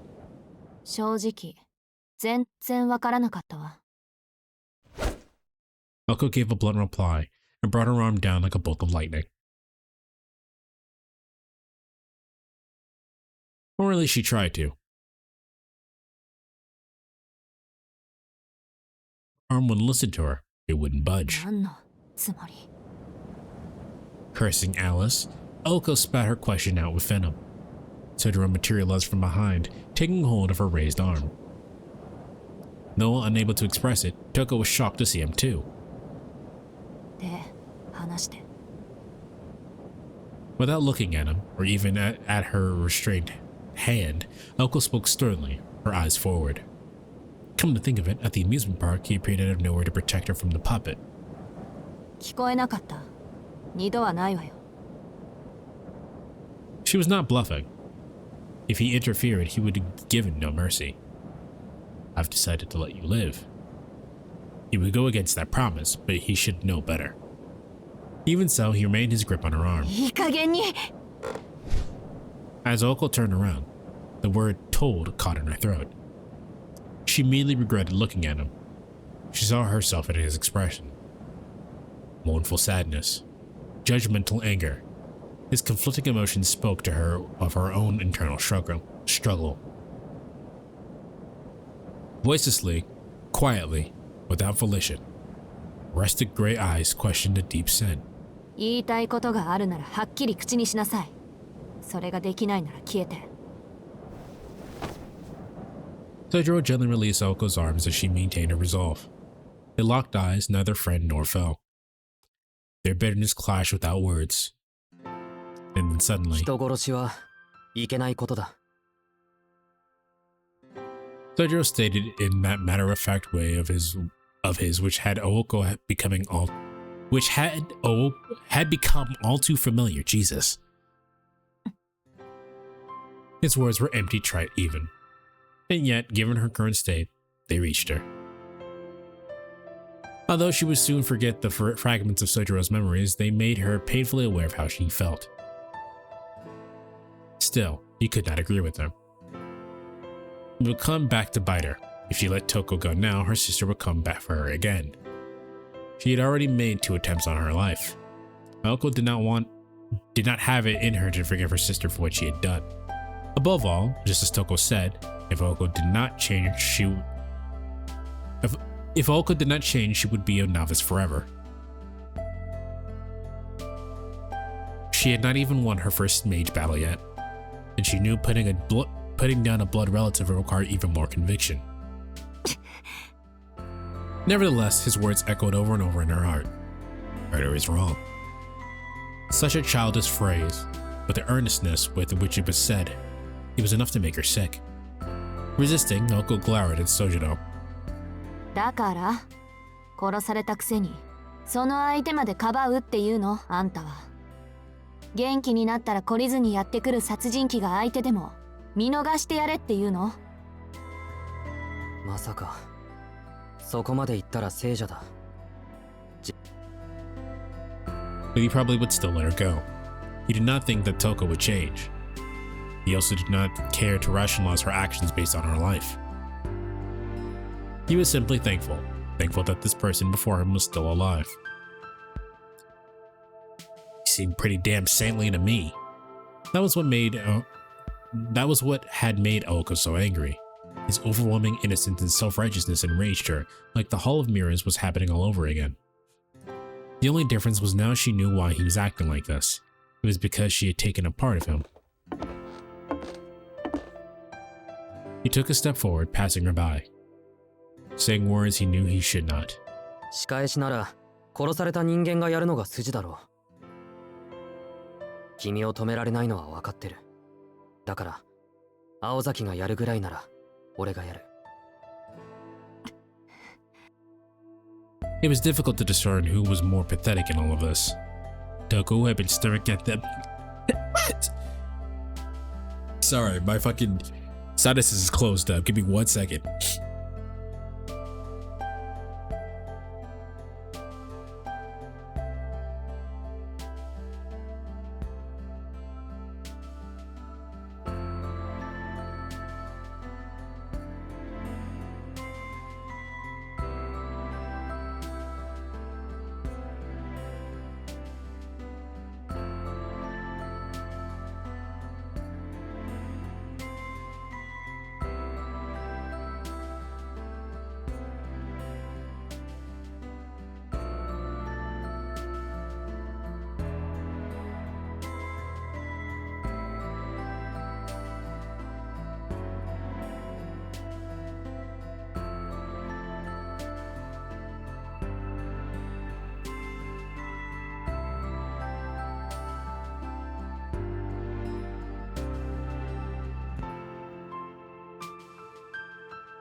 Okay, sorry. Toko, who had been staring at them this whole time, closed her other eyes as if drifting off to sleep. ごめんなさい、トウコさん。 Knowing her fate, Toko dropped her head as best she could as he walked toward her. そうだな。君にはそれもいいかもしれない。今は特殊な状況だから、冷めた後に君がどれほど悔やむことになるか想像もできない。ただ、それで君の停滞は終わるだろう。晴れてみそぎ落としというわけだ。純粋に祝福してあげられる。気に食わないのは、それを決意させたのが私ではなかったということぐらいか。She knew that Sojiro could not understand, her words hanging in the air, she closed her lips tightly. Then weakly stuck out her again with the word slender, neck. Sojiro took another step forward.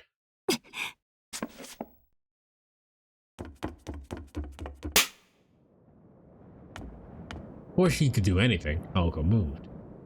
Spinning in front of Sojiro, she cut her off her magical energy and swung her hand as hard as she could. The sound of her slapping his face echoed through the hall, along with his staggering steps. Aozoki.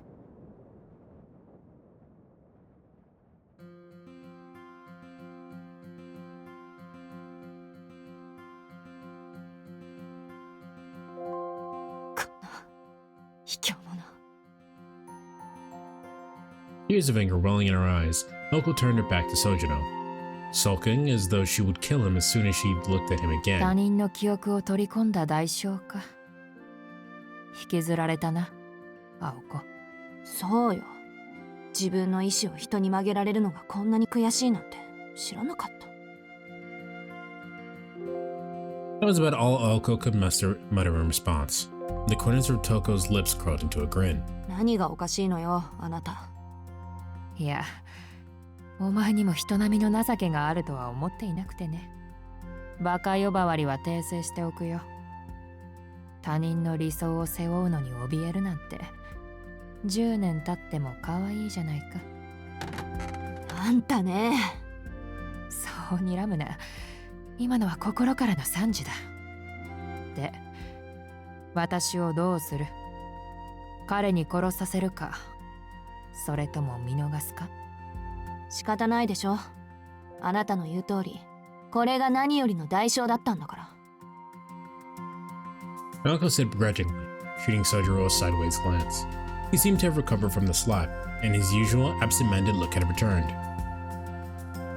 He must have had no memories of his past, but his morals and values were too deep to be erased. Sojiro was trying to violate those. It would eat away at him forever. He would be doing it not for himself, but for Aoko. Aoko understood this all too well now. The moment he said he would do it was the moment he lost. Not stopping him would be no different than watching him die. And she would lose something important inside her. Aoko did not want that to happen. 青崎、やっぱり自分の受けた傷は自分で返さないと気が済まない性格か？ Aoko ignored Sojiro, who seemed to have forgotten the wrong idea. Instead, she directed her scowl at Toko, who still lay collapsed in front of her. わかったわよ。トウコ、今回は見逃してあげる。けど、ただで帰れるとは思ってないわよね。Toko scowled at her little sister, standing smugly over her. 祖父のところに突き出すのなら、ここで引導を渡してくれ。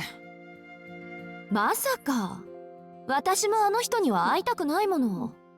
あなたにはこのまま出て行ってもらうわ。邪魔もしないし、教会に届けも出さない。律子は私が言い含めておくから、今回の件は私たちだけの秘密よ。Toko's brows creased further. There had to be a catch. 青子、何を企んでいる？別に。その代わりに呪いをプレゼントしようと思って。今まで散々ガンド食らってきたし、おあいこでしょ？まあ、私のはちょっと強力だけど。今後この土地に入ろうものなら、マダガスカルガエルになってもらうわ。Smiling as if they just had arranged to eat Chinese food tomorrow night, Aoko walked toward Toko. 待て。なんでそういうものだけ習得してるんだ、お前は。そりゃ師匠がアリスだもの。偏るのは当然でしょ？ The elder Ozaki sister's brow knitted so hard it could have produced a sweater. Perhaps this is why her sister would stay a novice forever. 宗十郎、席外して。覗き見が趣味なら別に見ていってもいいけど。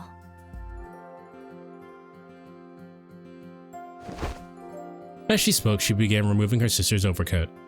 The uncomfortable look in Toko's eyes compared to the strangely cheerful one in Aoko's caused Sojiro to hesitate. Was it really okay to leave the two of them alone? Eventually, he nodded. This is just a weird game between sisters. 覗き見は確かにいい趣味じゃないな。Muttering more to himself than anything, he ducked into an empty classroom. なんだそのブサイクで悪趣味な術式は。センスがないにも程がある。お前本当に私の妹か？ええ、この通り芸術的才能は全部姉貴に持っていかれた哀れな妹でして、嘆くなら自分の天才性を嘆きなさい。どうか？ Down the cold, dilapidated hallway, cries of sadness, joy, and anguish rang out.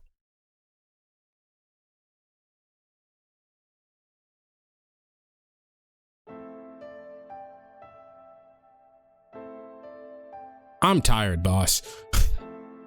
I know we don't really have that much left to go, but I'm stopping. Fuck. I've been reading for fucking 4 hours.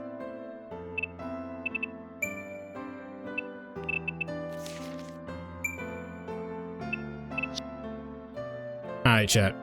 We'll finish this Monday, and assuming that we stream is gonna be short. Yeah, I was gonna if you let me finish, the next stream we'll finish this, and then we'll probably just play some Pogo to kill the rest of the time.